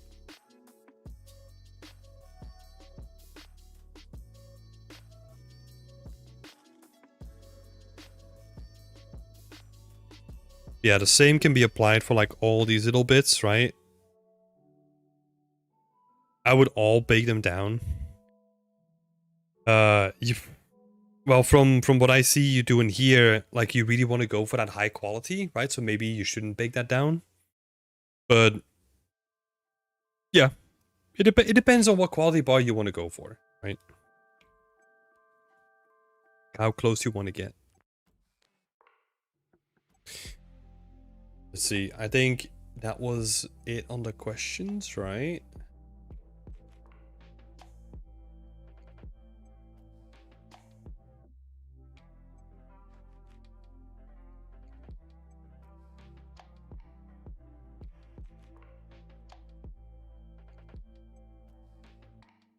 Okay. So before we move on, there's also like this example here where, man, this is crazy. Like having this in geometry, like I would not do that. Like that's a little bit too extreme, you know, because it's not really changing the silhouette that much. So I would just leave that out and just make it way simpler. I mean, you got the shape, right? But as long as it doesn't like change the silhouette dramatically, don't do anything like this, I feel. Like even if you're going towards like a very high detail, like you can still bake this down easily. Like always focus on the silhouette, right? And also another tip when looking at this, try as best as you can to keep consistency in the density of your polygons. So what that means is, so if we have this section over here, right? Where am I gonna put that? I guess over the model. Sorry. Let's see. So if you have this amount of edges here, right? Then I would expect the same amount of edges to be here as well. But now you have like 4 times, or like let's say 3 times as much polygons on this circular piece, because you're trying to support like all the small stuff, right? I think. Yeah, it looks like it. Whereas you would probably want to condense that so that it's like nice and consistent, or like as consistent as you can make it, right? There's a couple of ways that you could do that. You could also just start merging like a bunch of these vertices as well, right? If you really wanted to keep it. Oh, you just made all those details for the high poly. They will be baked down on the low poly version afterwards. Oh, okay. Yep. Then only take into account what I said about the density. But I'm assuming this is your high poly anyway, so. Yeah, but the density thing still stands. So try to keep it consistent between all the shapes that you have. Hey, Bulborb! Welcome back.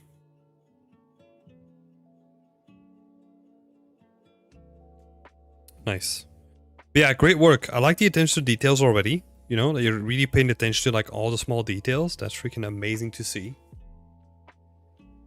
So keep up the great work.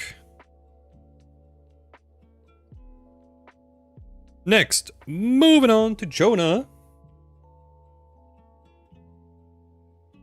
Where is Jonah? Boop, boop, boop.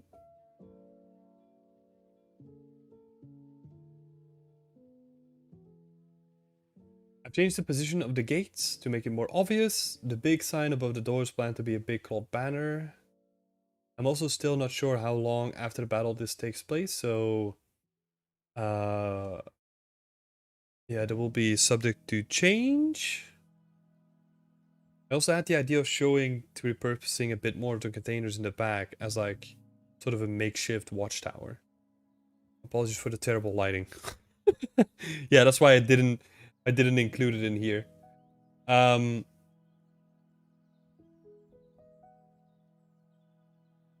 Yeah, there's still a lot. There's still a weirdness going on here, right? Like why? Okay, I guess I'm going straight for it then, right? Let me see. So in terms of like the layout, right? Like they have, logic wise, they have like the big watchtower here, right? Which is interesting because this building is taller. So why wouldn't they just get onto the roof of this building and turn that into like a watchtower, right? Just imagining from like a perspective of how useful it would be to have containers just in the middle of your open terrain, like acting as a watchtower when you have like a bigger building right next to it. And it feels like a waste of resources, right? So what I'm thinking you could do with the containers is kind of have them like at the front, because you do have kind of like a flimsy gate here, but what if they're actually just like big containers instead?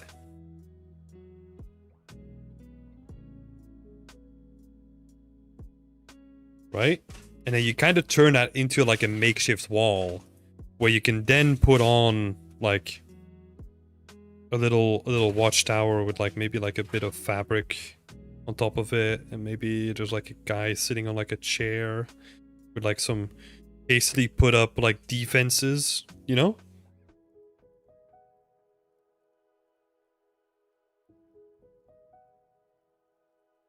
Like you have this kind of stuff.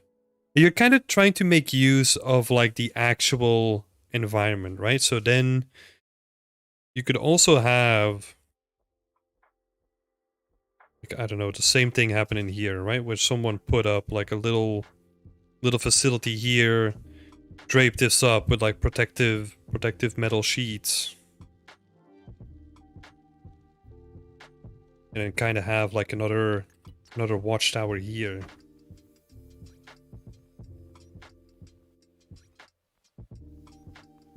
Right? And you start filling the scene up with like defenses that start to make a little bit more sense. You have like some metal plating here. It's kind of like I mean, I'm not saying that this is a perfect example. This is from a while ago now. But if we're gonna look at some things that I did.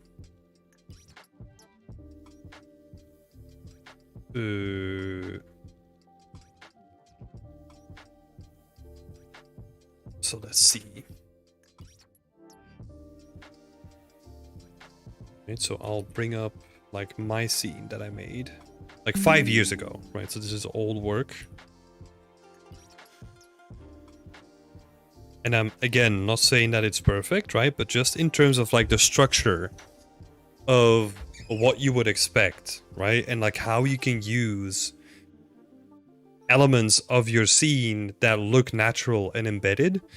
It's like, hey, I had this is like a little pedestal, right? Where like a bunch of pipes come up to it and it's like a control point or something like that. Just turn that into like a watchtower, right? And this looks out onto the main premises and has like a floodlight that kind of lights up the whole area here. So it's like perfect for a security guard, right? Because he has like a nice view of like a choke point when coming in. And then also this barrier here where you have like a bunch of stuff like laid on top of here. That's also just like a walkway for security guys. And then you still have like barriers to stop like cars from getting in as well. Right? So like there's like layered defenses that happened here. But it's just like an indication of how you can use like pre-existing structures to like indicate that, yeah, they're repurposing the structure here, right? Because like these large structures, they usually have like a series of ladders that will take you up to the main space anyway. Like because you want people to get up there for maintenance and all that kind of stuff, so they have like access to those things. Then you can kind of highlight that a little bit more, right? Would have like a little ladder perhaps here, leading you up here. Maybe this little section is open. Hold up, I'll be right back. It's time for Nacho's walk. He doesn't want to move from underneath the desk.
Okay, we're back. Where were we?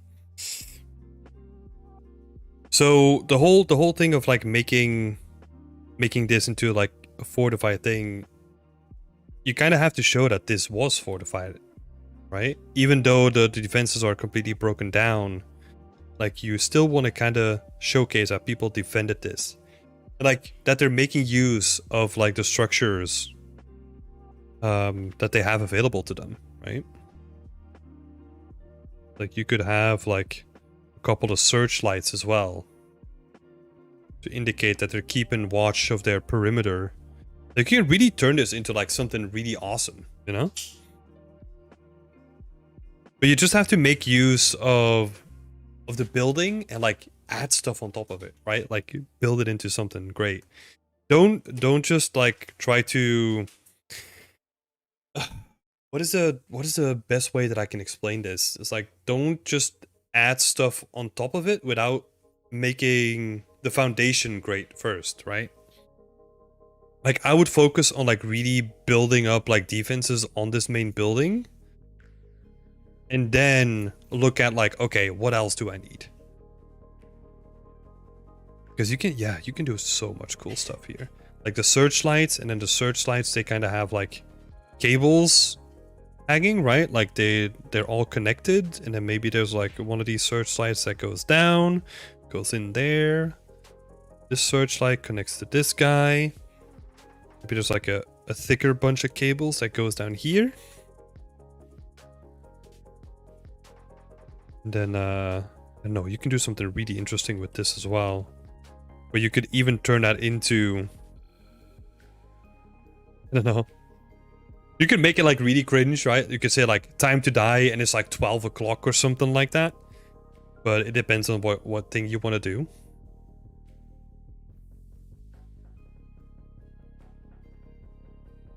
Yeah. You could have like, I don't know, like, again, like another searchlight up here that's kind of like angled down, looking at the main, kind of shining a light here.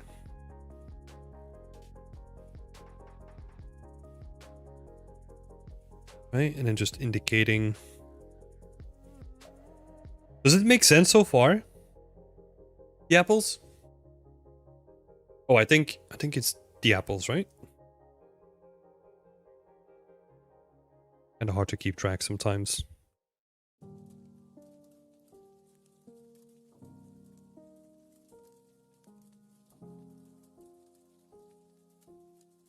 Like, you basically just want to use like the building way more because it is such an awesome building, but you're building points of interest like next to it, but not on the building itself.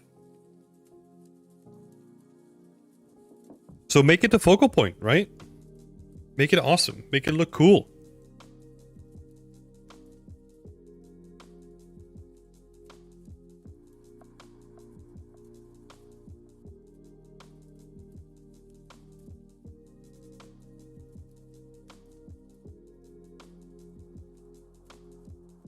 Yeah, there's so much that you can do with this. So much potential. And you could have like the door being blown in. Right, so that you have door being blown open by like the people that were raiding it. And you could have like smoke coming out of it.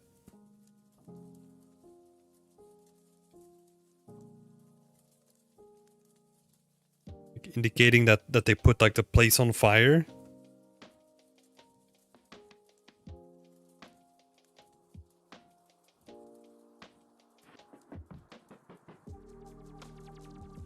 So much you can do with it. Let's see.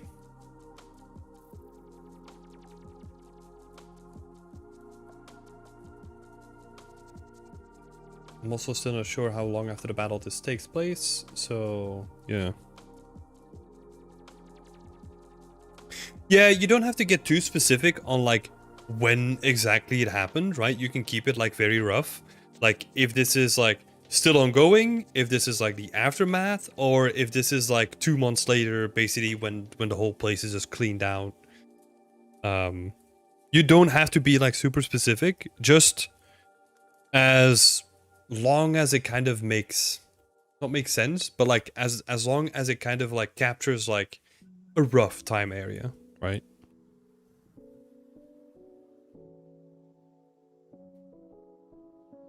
I would honestly like the steps ahead now is like stop focusing on like the little containers that you have, right? And start thinking about them in like a very modular way.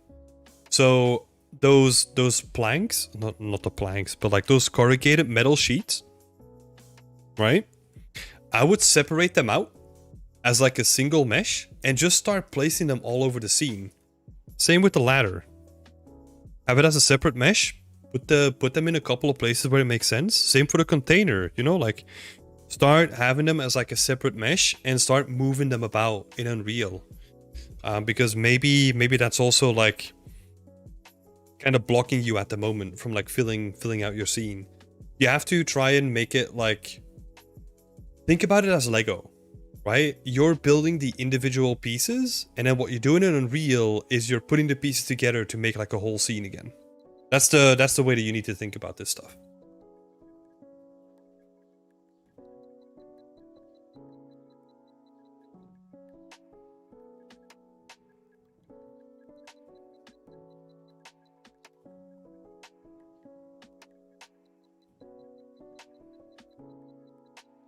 So make this stuff into Lego.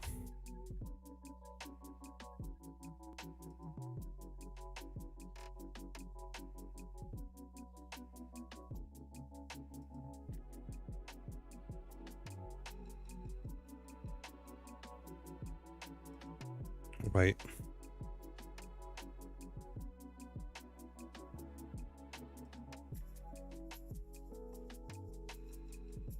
Yeah, signs of security, right? Like, kind of want to see that they were protecting the gate and then the gate got bashed down. Make it real clear. Cool. Thanks so much, Jonah. Thank you so much for putting your work out there as well. Hey, you breakable? I'm doing great. Thank you so much for asking. I hope you're doing well as well.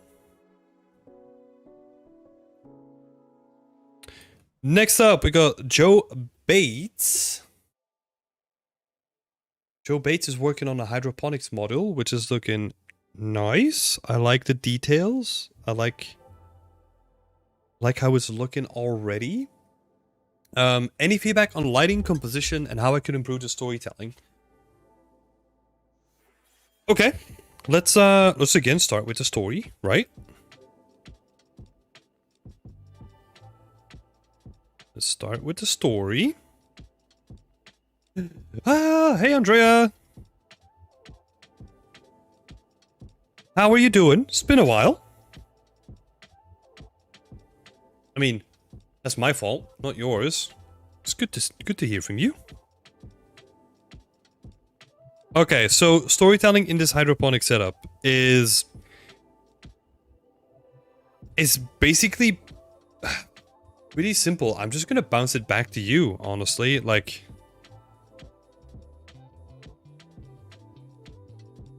I don't know if you're here, by the way, Joe Bates.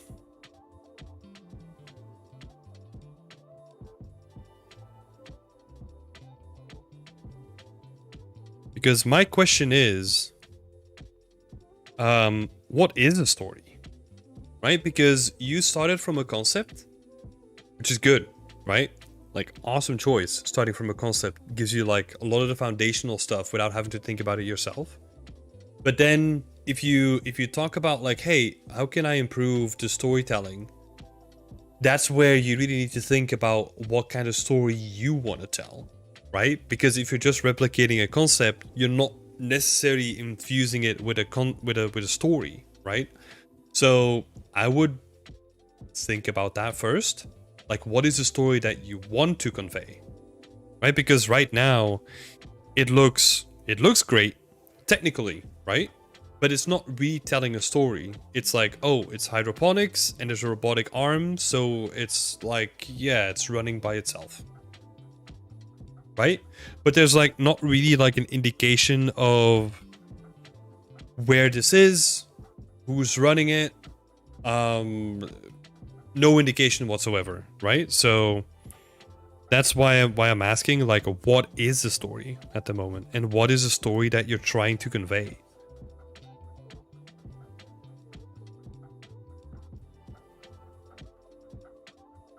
Because right now, it doesn't seem like there is one. Not because you didn't execute it well, right? Like, the execution is there, just because the concept didn't really have one either, necessarily. But let me have a look at the concept as well. Yeah, so this is the concept, right? So it's like, it looks awesome.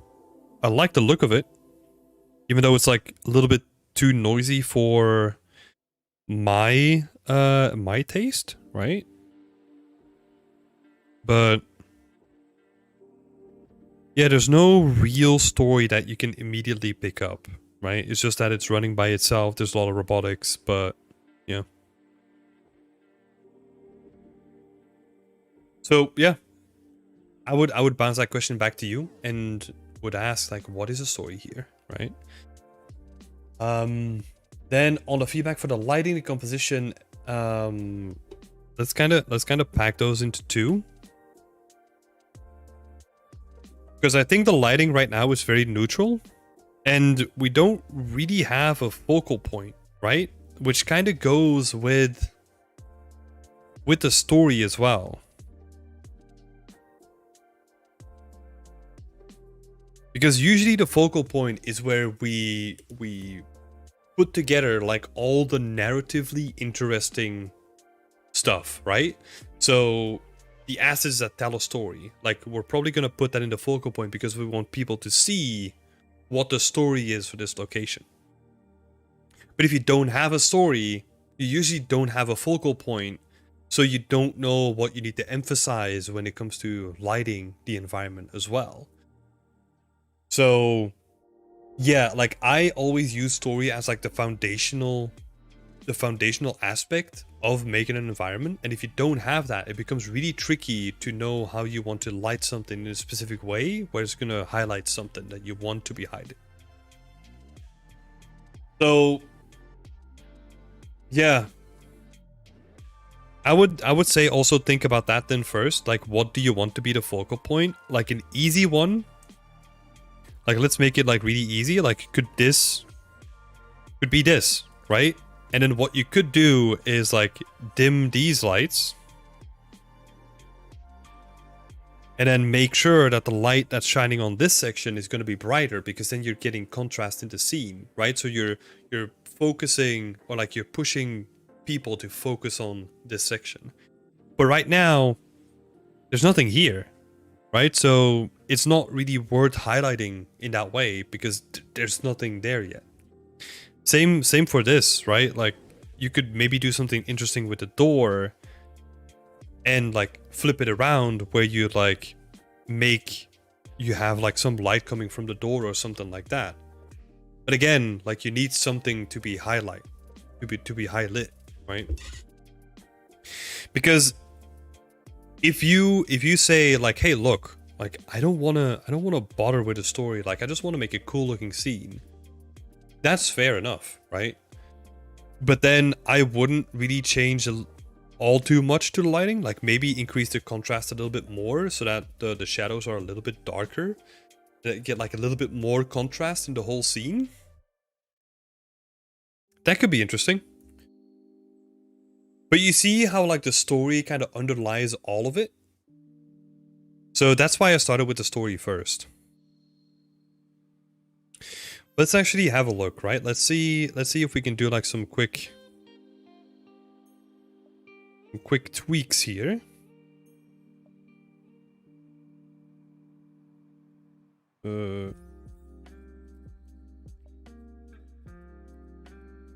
Hey, second favorite.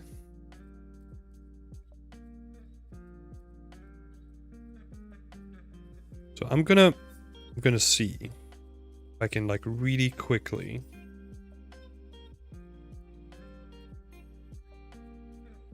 Let's see, midtones.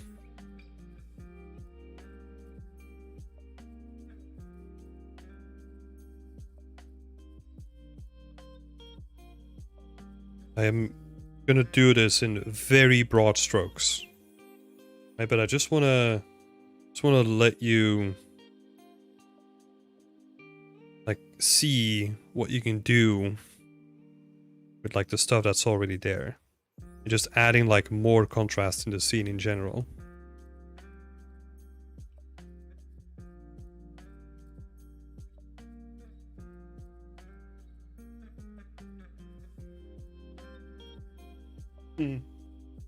Oh, little Nacho is coming to say hi. Came back from his last walk.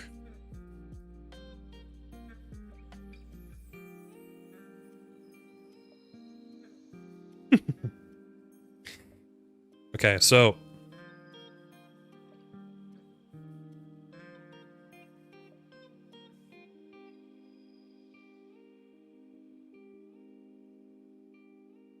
this is like a very quick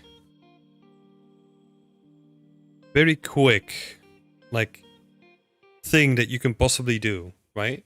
Like making it like more contrasty by focusing on like the hydroponic racks, right? And then also like emphasizing a little bit more the lighting on the door as well. And that's probably highlighting like a more interesting point of the whole environment by itself. By just doing, we're shifting the focus from like the floor, but now we're actually just more looking at like the interesting stuff that's happening on the side.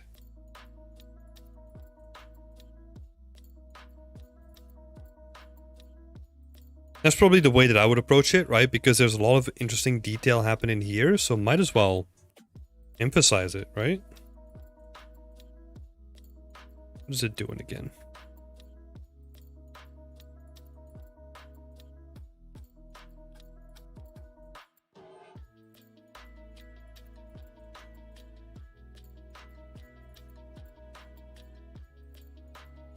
Yeah, that's what I would say about like the story. Like,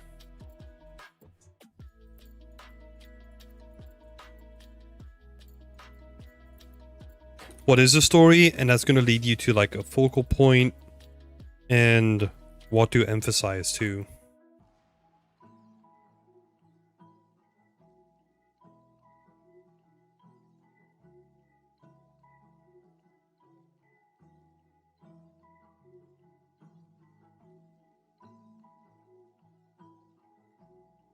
Then the focus here, right? That's like the addition that we did, where I did like a little quick like changing of the values. To just focus the attention on something that was going to be taking a lot of attention anyway, right? So yeah, I hope that helps. Thank you so much for putting your stuff on here, Joe Bates, as well.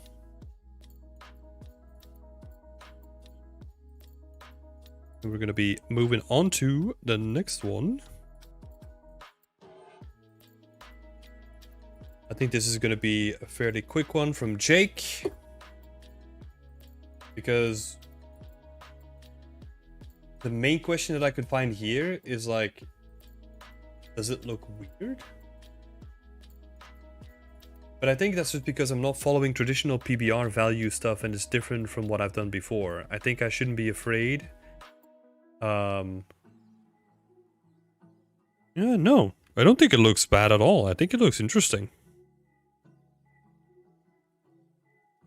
I would honestly just say like throw all the PBR stuff out the window, right? Like trust your artistic instinct, you know? Like, it will usually tell you when you've gone too far. And also like another tip there is if you think that you've gone too far, just leave it be for tonight. Go to sleep and then see if you still feel that way the next day. If you still feel that way the next day, then something is wrong and you have to change it. But sometimes like everything's fine and you're at the end of the day, you kind of feel tired, like you're, I don't know, artistically drained, right? Like a night's rest can change so much.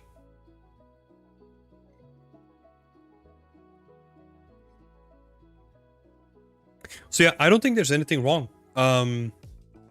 So I think we can just move on from this one. If in the future there's anything specific that you want to get help with, Jake, feel free to put it in the chat or like put it in your little thread on our community, and then I'll happily explain it as well. And then the next one up here, let me see. I think it's Iowana, right? Let's have a look. The general composition. That's what you want some feedback on.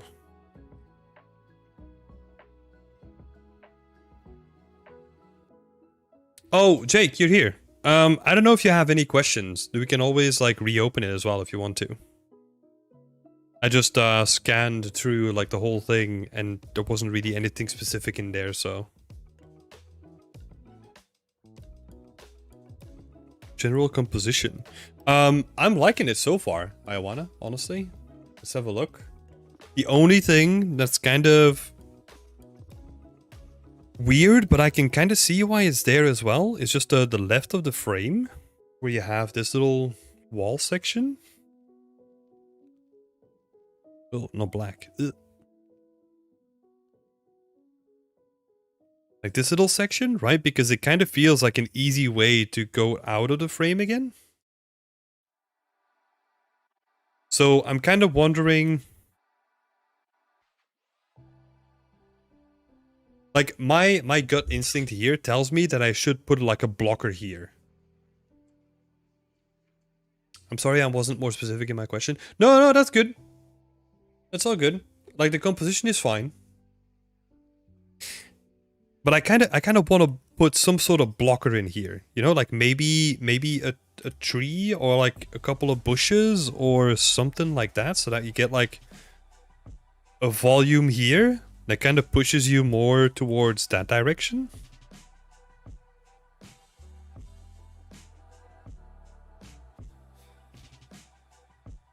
Can be anything, really, right? I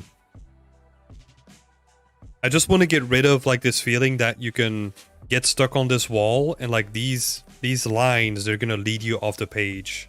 I don't think this one is as bad, but like especially this wall with the line, this line with the wall.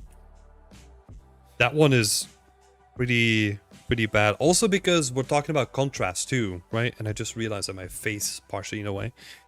We're talking about contrast, right? You have these two volumes that are like detail, and then you have this volume down here as well, which is full of detail as well. And then you have rest in between.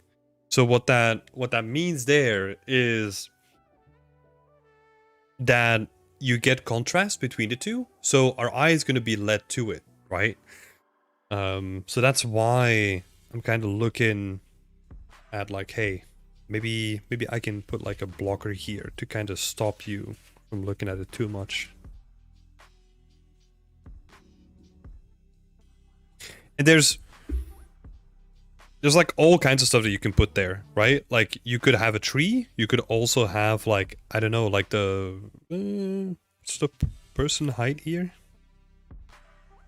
Something like that. So as tall as this wall. Let's assume that that's like a person. You can also just be like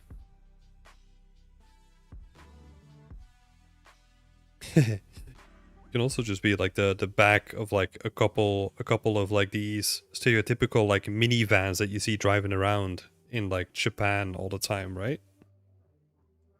Just something that is like telling your eyes like, hey, look, no, we're going that way instead.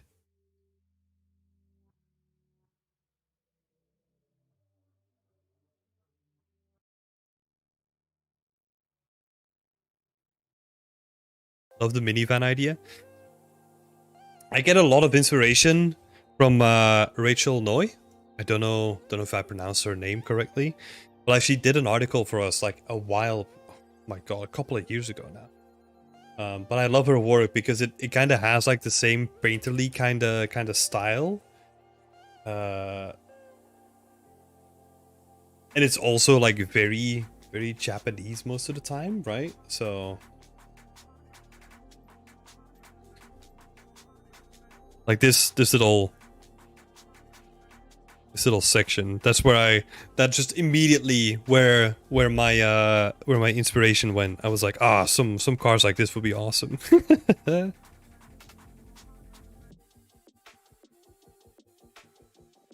but like her other work, like really good.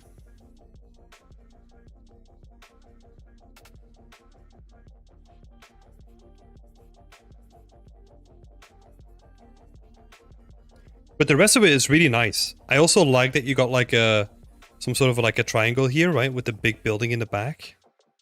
It's really nice.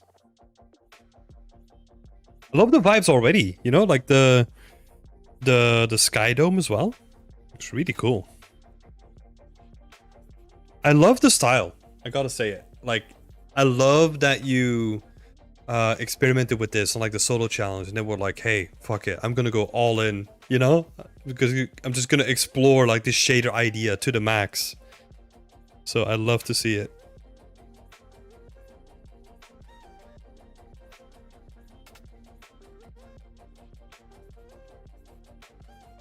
Tree or minivan, some sort of blocker here, right? But honestly, the rest of it is quite nice. Milk that shader cow. Hell yeah.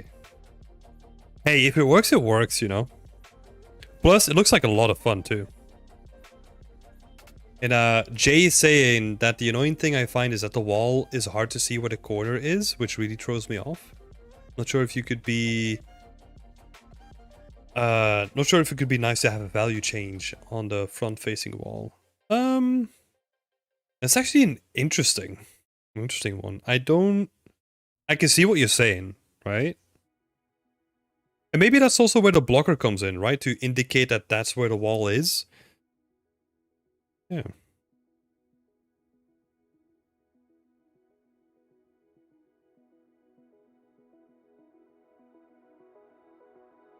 K-trucks.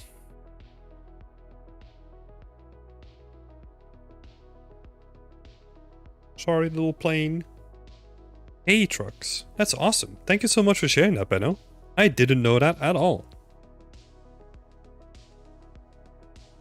So that's going to be handy for Iowana if she wants to find, like, accurate ref. That's amazing. Could the wall be rounded on that corner? I think that's just gonna make it worse, right? Because then you get, like, even more of a smooth change, even though it's, like, really smooth already. I think, I have an assumption that if you add, like, the blocker in there, that it's not gonna be that big of a deal anymore. But, yeah, might be wrong, you know?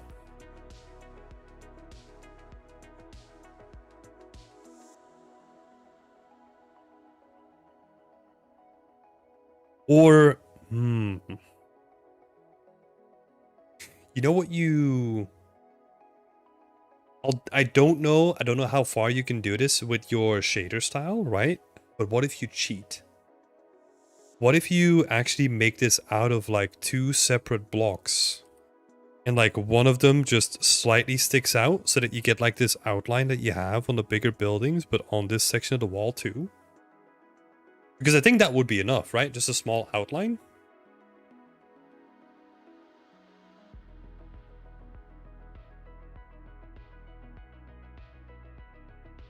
Just fake it till you make it.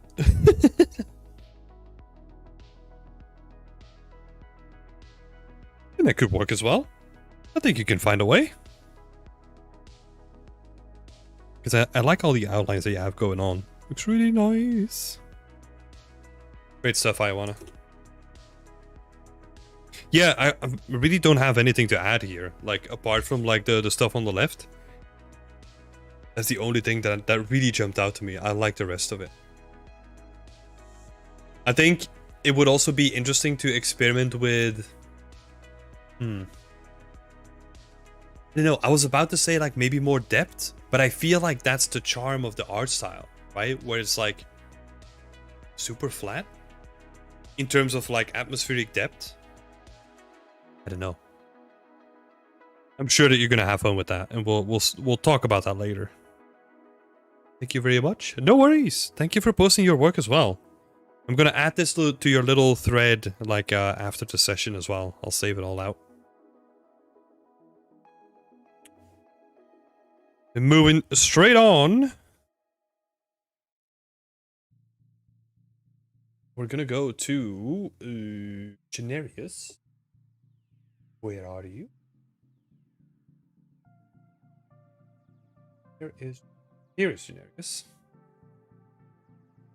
A question overall. Don't you feel the whole scene is still lacking details? For example, it needs more different props or even some foliage. Or maybe some of the stuff is simply too low poly and simple. Let's have a look.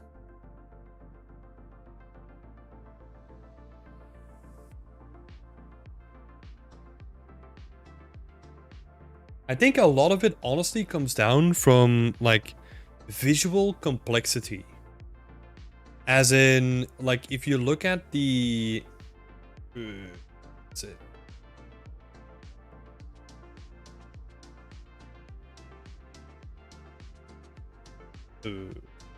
Wait, hold up. Oh, I'm getting confused. Yeah, so if you look at the reference, right? I think a lot of it comes down to, like, all these gradients, but also just not only like the gradients here, but also just the tiles that they have like a different color. Like this color seems to be more intense than here. I think it's a lot of like layers, right, that are on top of each other. And I think if you really want to nail the scene, then you'll have to add like a whole bunch of layers. For example, the back here, it's an interesting example, right? Because I remember that we talked about it last time. But even... let's see. Oh my god. So weird. So even if we focus on the two comparatively, right? If we compare the two, you can see that there's mold here as well. And like the wall feels like smoother down here, and then you got like a couple of cracks, and then you have like this sort of like leakage happening, but then also like stagnant water has affected like this area. Then you also have like this burned little area as well, and then you also have like the corners, right? Like the corners are gonna like capture more moisture than the rest of the wall does. So we're talking about like 1, 2, 3, 4, 5, 6. I mean, and there's probably like a bunch more, right? But let's say you have 10 different layers, like different things that affect it, that add like a lot of complexity to it, right? Because now you have the fire, right? Which is, I don't know, it feels a little bit weird. Would probably need to look at some reference myself as well, right? And then you have like the moisture, but you have like the moisture where it affects like the direct contact with the water, but then you would probably also see that the water is seeped in over time into the concrete and kind of like did damage to it, right? So you have direct contact, and then you have over time. Just from the water, right? And then the same is going to happen here as well, like in the corners, where you're going to see direct contact, but then also like over time, like moisture and mold has been building up on the wall too. And then you could also add like, oh, like this thing is going to be cracked as well. Right? And maybe there's like a patch of damage here too. And it's really all about like the subtle layer. Well, maybe this is not too subtle, so let's go back. Maybe it's just a crack.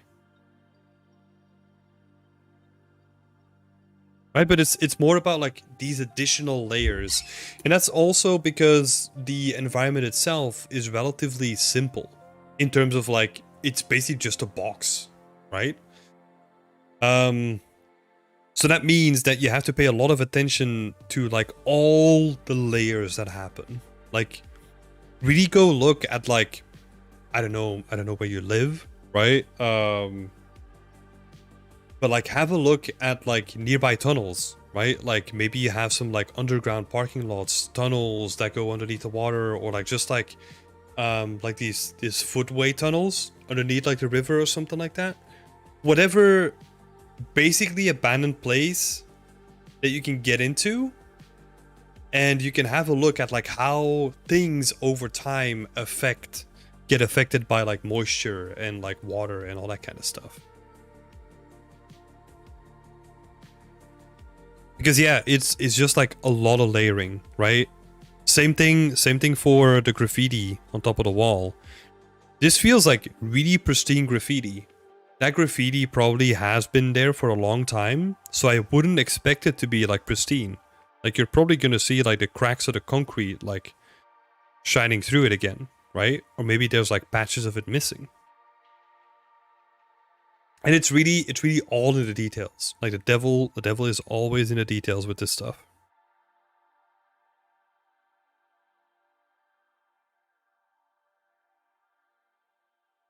And that same sort of thinking can then also be applied to like the stuff here, right? Like we talked about.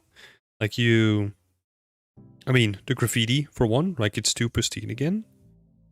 But then also like the tiles, right? Like you're probably going to see like more gradients on the tiles as well, where again, the moisture has probably discolored like a bunch of these tiles, and then these are the tiles above it are a little bit more bright in color again. Yeah, it's just, I mean, I'm going in circles a little bit, right? But it's about like all the details that you add in there. Really is. Paying attention to all the little bit of details.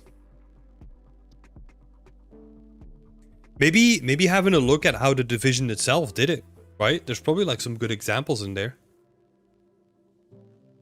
I don't think I have like any direct examples from an environment like this, but there's probably gonna be like a ton of them out there.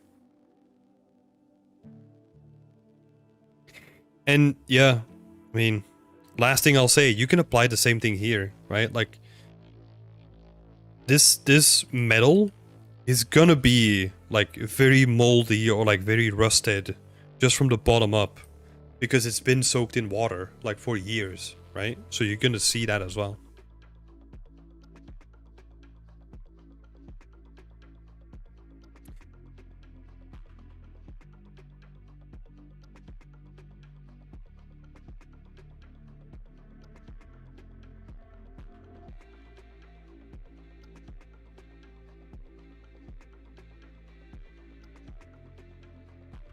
What's the best way of adding more layers on top? I mean, vertex paint and decals, or are there more techniques? No, I think those are the most common ones, right? If we're talking about like discoloration, like the stuff that you already have, that's probably vertex paint. And then all the rest of it, just do that in decals. Maybe the mold, you can do that in vertex paint. Whatever is basically easiest, right? Just do that. There's no real fancy technique here, really. Or if there is, like, it's probably not worth implementing it here.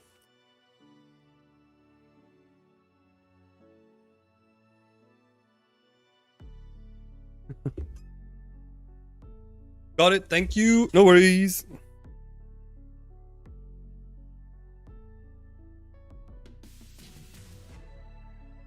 Yeah, it is that kind of environment where like all the layers are gonna really make it work. It's a rare natural vocalization. He actually does it quite a lot. He was just barking at like my girlfriend coming in, so I don't know why. He just gets scared really easily.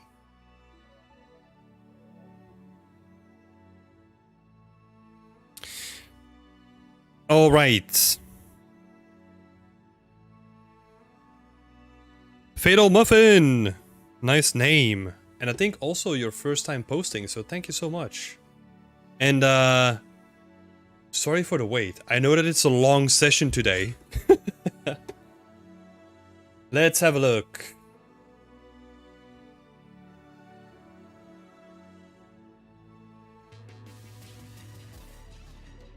Oh, I see what you mean with the shadow maps now. Oh, that's interesting.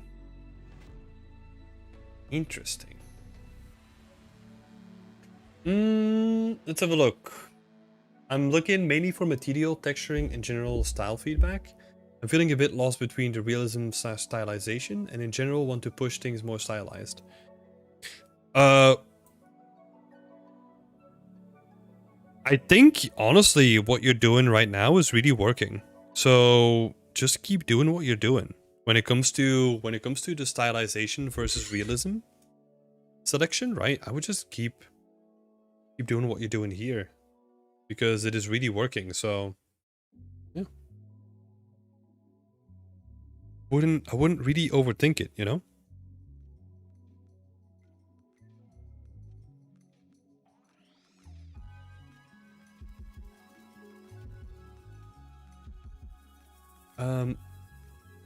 Let's see. I know that was like a very quick answer, right? But like sometimes Yeah, sometimes you just have to go with your gut a little bit. And I think you're not even thinking about realism. If I look at this, yeah, I mean, it's always an interesting discussion, right? Like the whole spectrum of like realism versus like stylized, because like it has so many shapes and forms, right? You could have like realistic models with like stylized textures. What is that? Is that realism or stylized? You know? It's just about like what kind of like values you combine to make it like your own thing. You're going for like a very Overwatch inspired vibe, right? And I think you're really nailing that. So I would just keep going with it. Should I stick with daylight or... Sorry, I'm kind of jumping all over the place. Should I stick with daylight or sunset lighting? I am going to say daylight for the reason of color contrast. Because your buildings have like a nice orangey red kind of tones. So I think in that case, using like a blue backdrop adds like a really nice contrast between the two. Whereas if you look on the left, you can actually see that it kind of pushes everything to be more samey, less vibrant, just by virtue of having everything be more orange in general. So I would definitely go for daylight, like in my opinion, no question. Then jumping back to some of the other questions that you had, right? Like material and texturing feedback. I would say like the only thing that really jumps out to me, or like immediately, is like there are like a couple of things here. Let me grab my brush.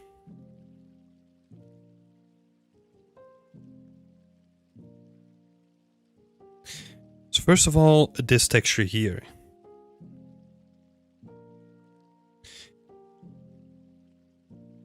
Let's take a look at it. Do you have like a zoomed in version of it? Yeah, okay. You do have one there.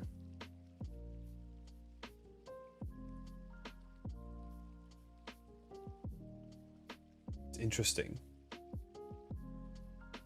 Because like my gut feeling with that one. Sorry.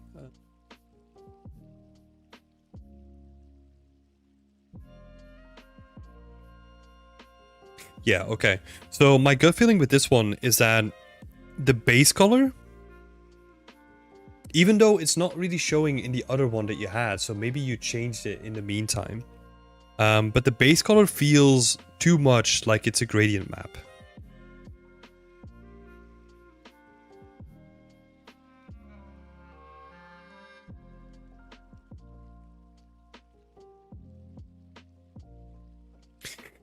The reason is because we have like where you have a transition in your height map, right? You can kind of see that these are like little islands of like the same kind of colors. And it might even be that your height is kind of clipping on the white value, and that's why you get this cutoff, like flat shapes at the top of your stones, right? Kind of makes it feel a little bit weird. So that's like my gut instinct. I don't know if it's that because it doesn't show in like your other preview, right? So in this one, I'm not really seeing that the base color is necessarily the issue. But that brings me to the other point. If it's not the base color, I think what is happening here is that the normal is very strong for like a flat texture, and it kind of kills the illusion that it's actually like nice cobblestone. You know what I mean? I feel like if you're overemphasizing the normal map by so much, you either need to support it with some geometry or like using something like parallax occlusion mapping, for example. because the normal is so emphasized.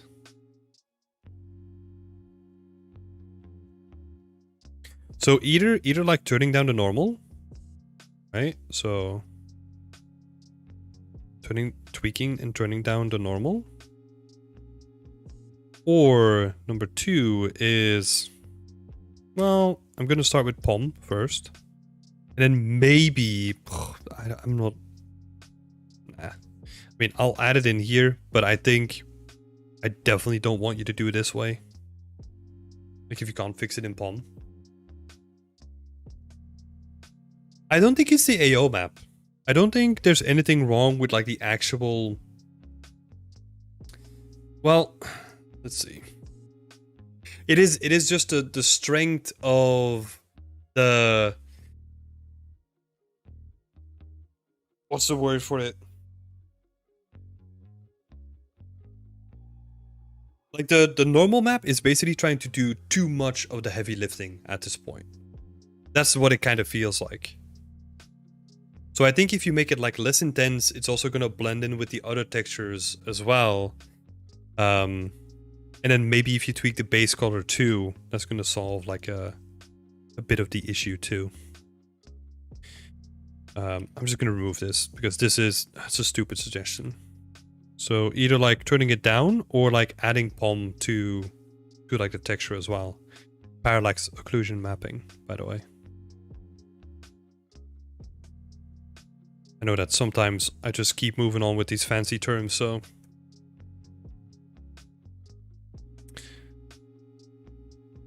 But yeah. I think that's the main thing. Maybe reducing like the base color grout just a little bit so that it kind of blends in more towards this kind of color. Or maybe it's just like the size of it. Just turning it down just like a slight tad to just blend it in with the two, right? Could be good.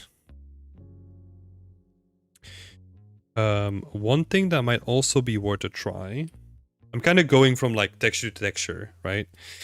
Is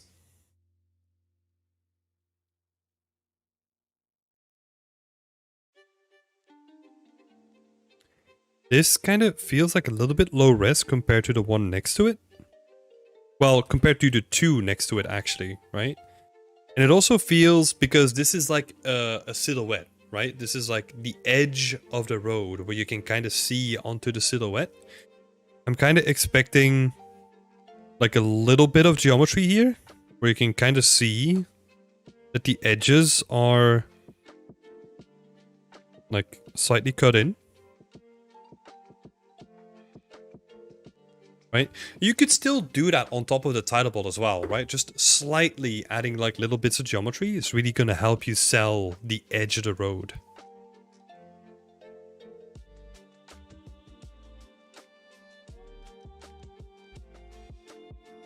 So adding like a little bit of geometry here, and then moving on to the next thing, the next texture next to it. A slight tweak here.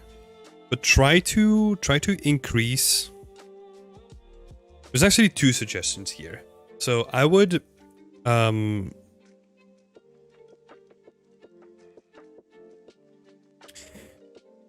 make the edges less uniform.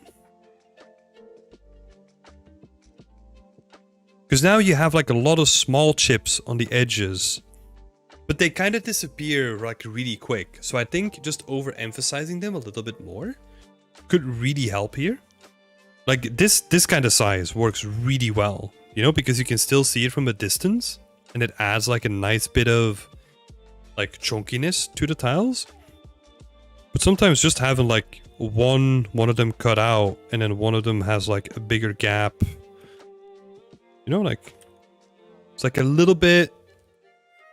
Let me rephrase it a little bit. Like you have like a lot of fine detail, but I actually want to see like a little bit more, just like slightly more big details, like this kind of stuff.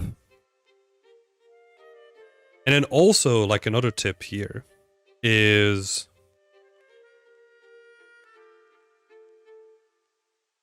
add small rotation position, and scale offsets. Like really small. Like you might be thinking like, wait, rotation, isn't that gonna break everything? And I think to a certain degree you already have it kind of in here, but I think you can push it like just a little bit further. Where you basically, what I'm trying to do with that is basically kill or like make this straight line like a little bit more interesting than it is now, and kind of add like a little bit of variation in the grout of these tiles. But honestly, I like the way that they look in terms of like roughness and like color. I like that it's like picking up, like, and you get like nice subtle roughness variation in here, which is nice.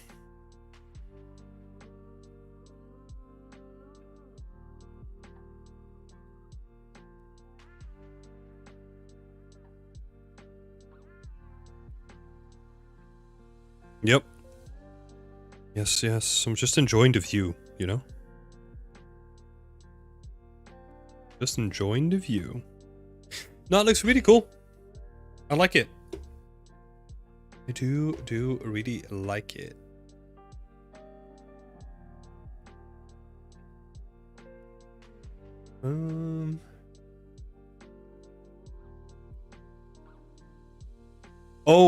Oh, actually, I didn't see your question about the taming high frequency detail on your normal map. I think just mapping or like masking it out with like a random mask is already gonna do a lot of stuff here.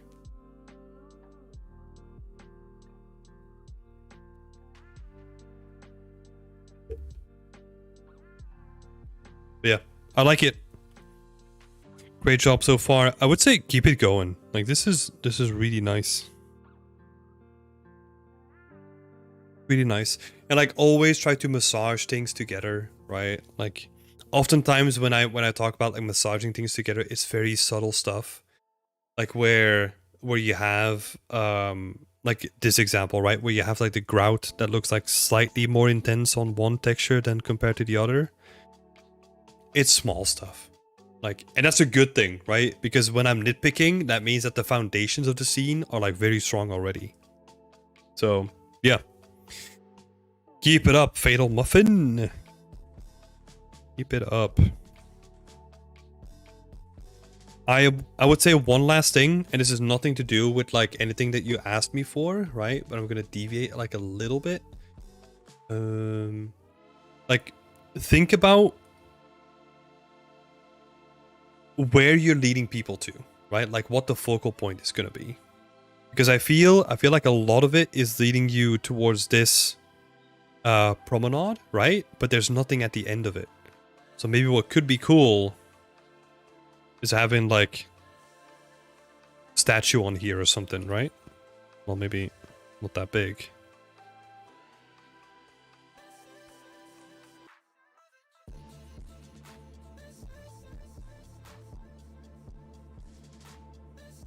Right, so like a little statue at the end of the promenade with like a nice golden trim, and then maybe like the end of the boardwalk, like next to it, right? And then maybe like from the top down, what this looks like is actually you have like the promenade, and then you have like a little rounded square. And the wall's gonna continue, like the wall itself, and this is the place where the statue is gonna be. Something like that. Doesn't have to be much, you know, like just something of interest. It doesn't have to be a statue. It can be like anything else. It can just be like a car that's at the end, you know, like just a couple of cars lined up next to the beach or something. Maybe some umbrellas that are like poking up from like the seawall. I'm just spitballing, right? Like whatever you want to do with it. Maybe you had some awesome ideas. Just something there at the end would really like, ooh, put the cherry on top of it.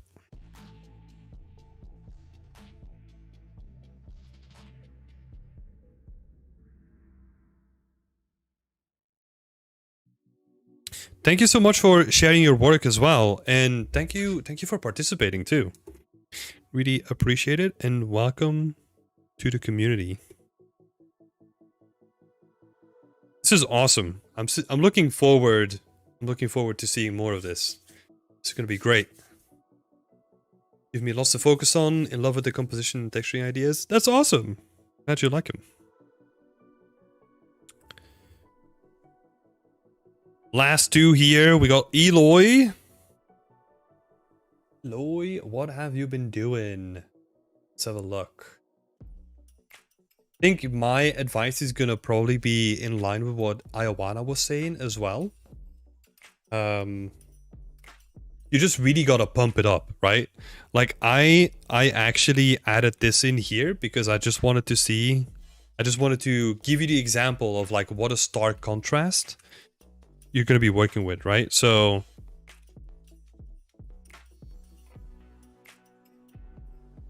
yeah, how different that is. Sometimes like going back to where you started is all you need, you know? Like you can see how bold like the direction and like the atmospherics and the colors and all that stuff is in here.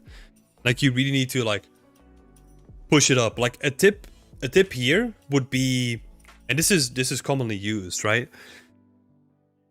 Do it like way too much and then push it back. Like it's always easier to do it that way because else what you're gonna do is like you're gonna tweak it a little bit.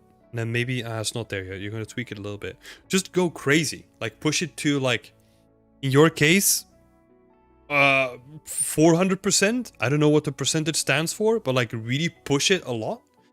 And then think about, like, okay, this is too much. Let me just dial it back to where it makes sense again. Because I think that's what the scene is, like, really missing. You know? Like, really making the lighting pop and like really popping in some of the atmospherics, like having some of this atmosphere in there, right? Like just have like a god ray coming in, and like really emphasizing it.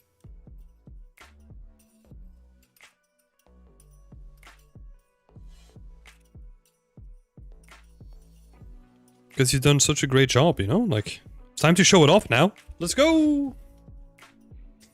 I don't think you asked for any specific feedback. Let's have a look. It's been a while since the last update. Oh, I don't even know if this is still relevant. But you were struggling with making materials blend with parallax, right? Yeah.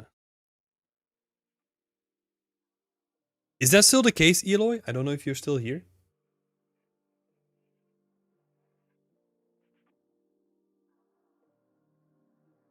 In the meantime, let me just try something real quick, right? Don't know if this is gonna work because this might be too dark by itself. Oh.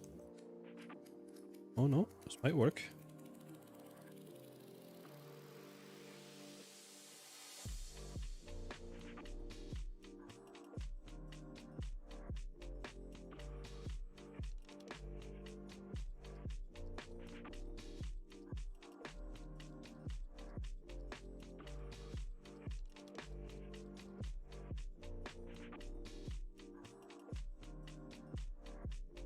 Have a quick look if we can push the values here. Let's just...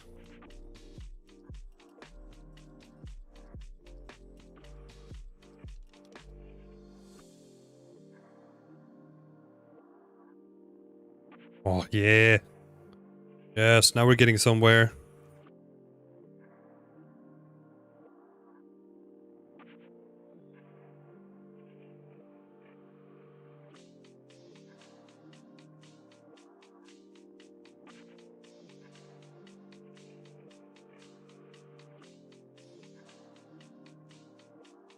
Getting a lot of happy accidents. Like the stars here look really nice.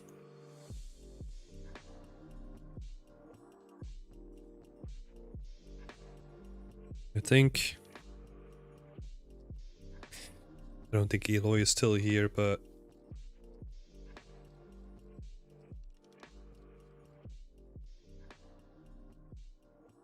gonna have a look.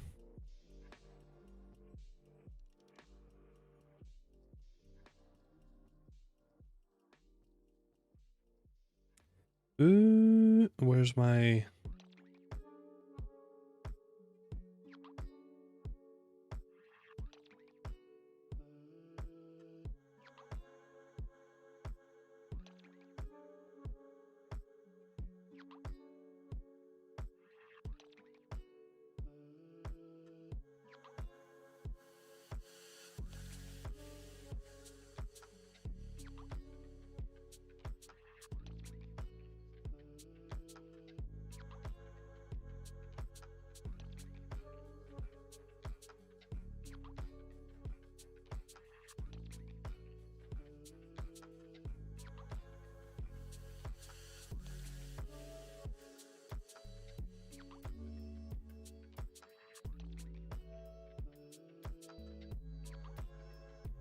This is so fun. Sorry, I'm getting carried away.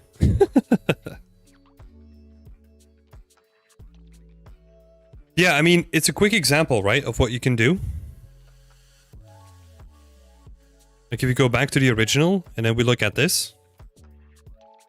And this, you probably want to fill the light a little bit more as well, right? But like, oh my god, this is like day and night difference.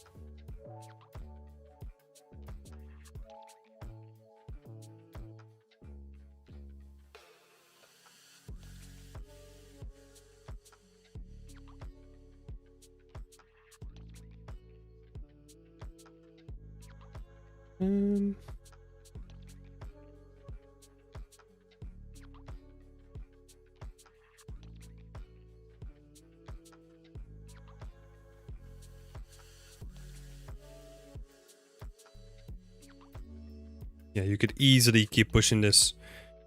Yeah, just push it. Push it all the way up. And then bring it back in. So let me add that here.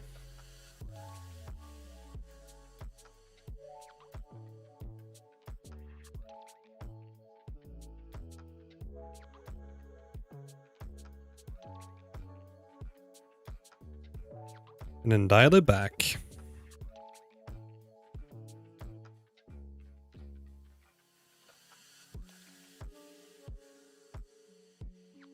Cool. Yeah, but this is going to be good. And then if you still have issues with like blending stuff together, like you were trying to do with parallax, just let me know. Just let me know and we can figure that out next week. And the last one here is from C. Because I'm in streamer mode and oh, yeah, it's Jay. Okay, I remember the icon now. Okay.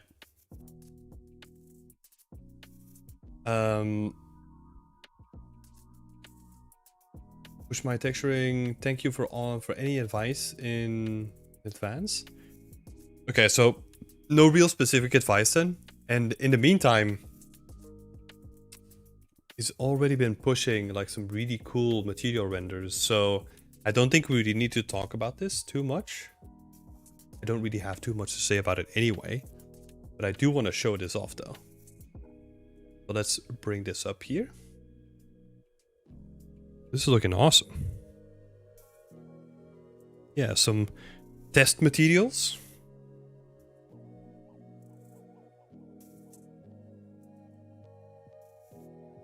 Oh, I love it. Cool.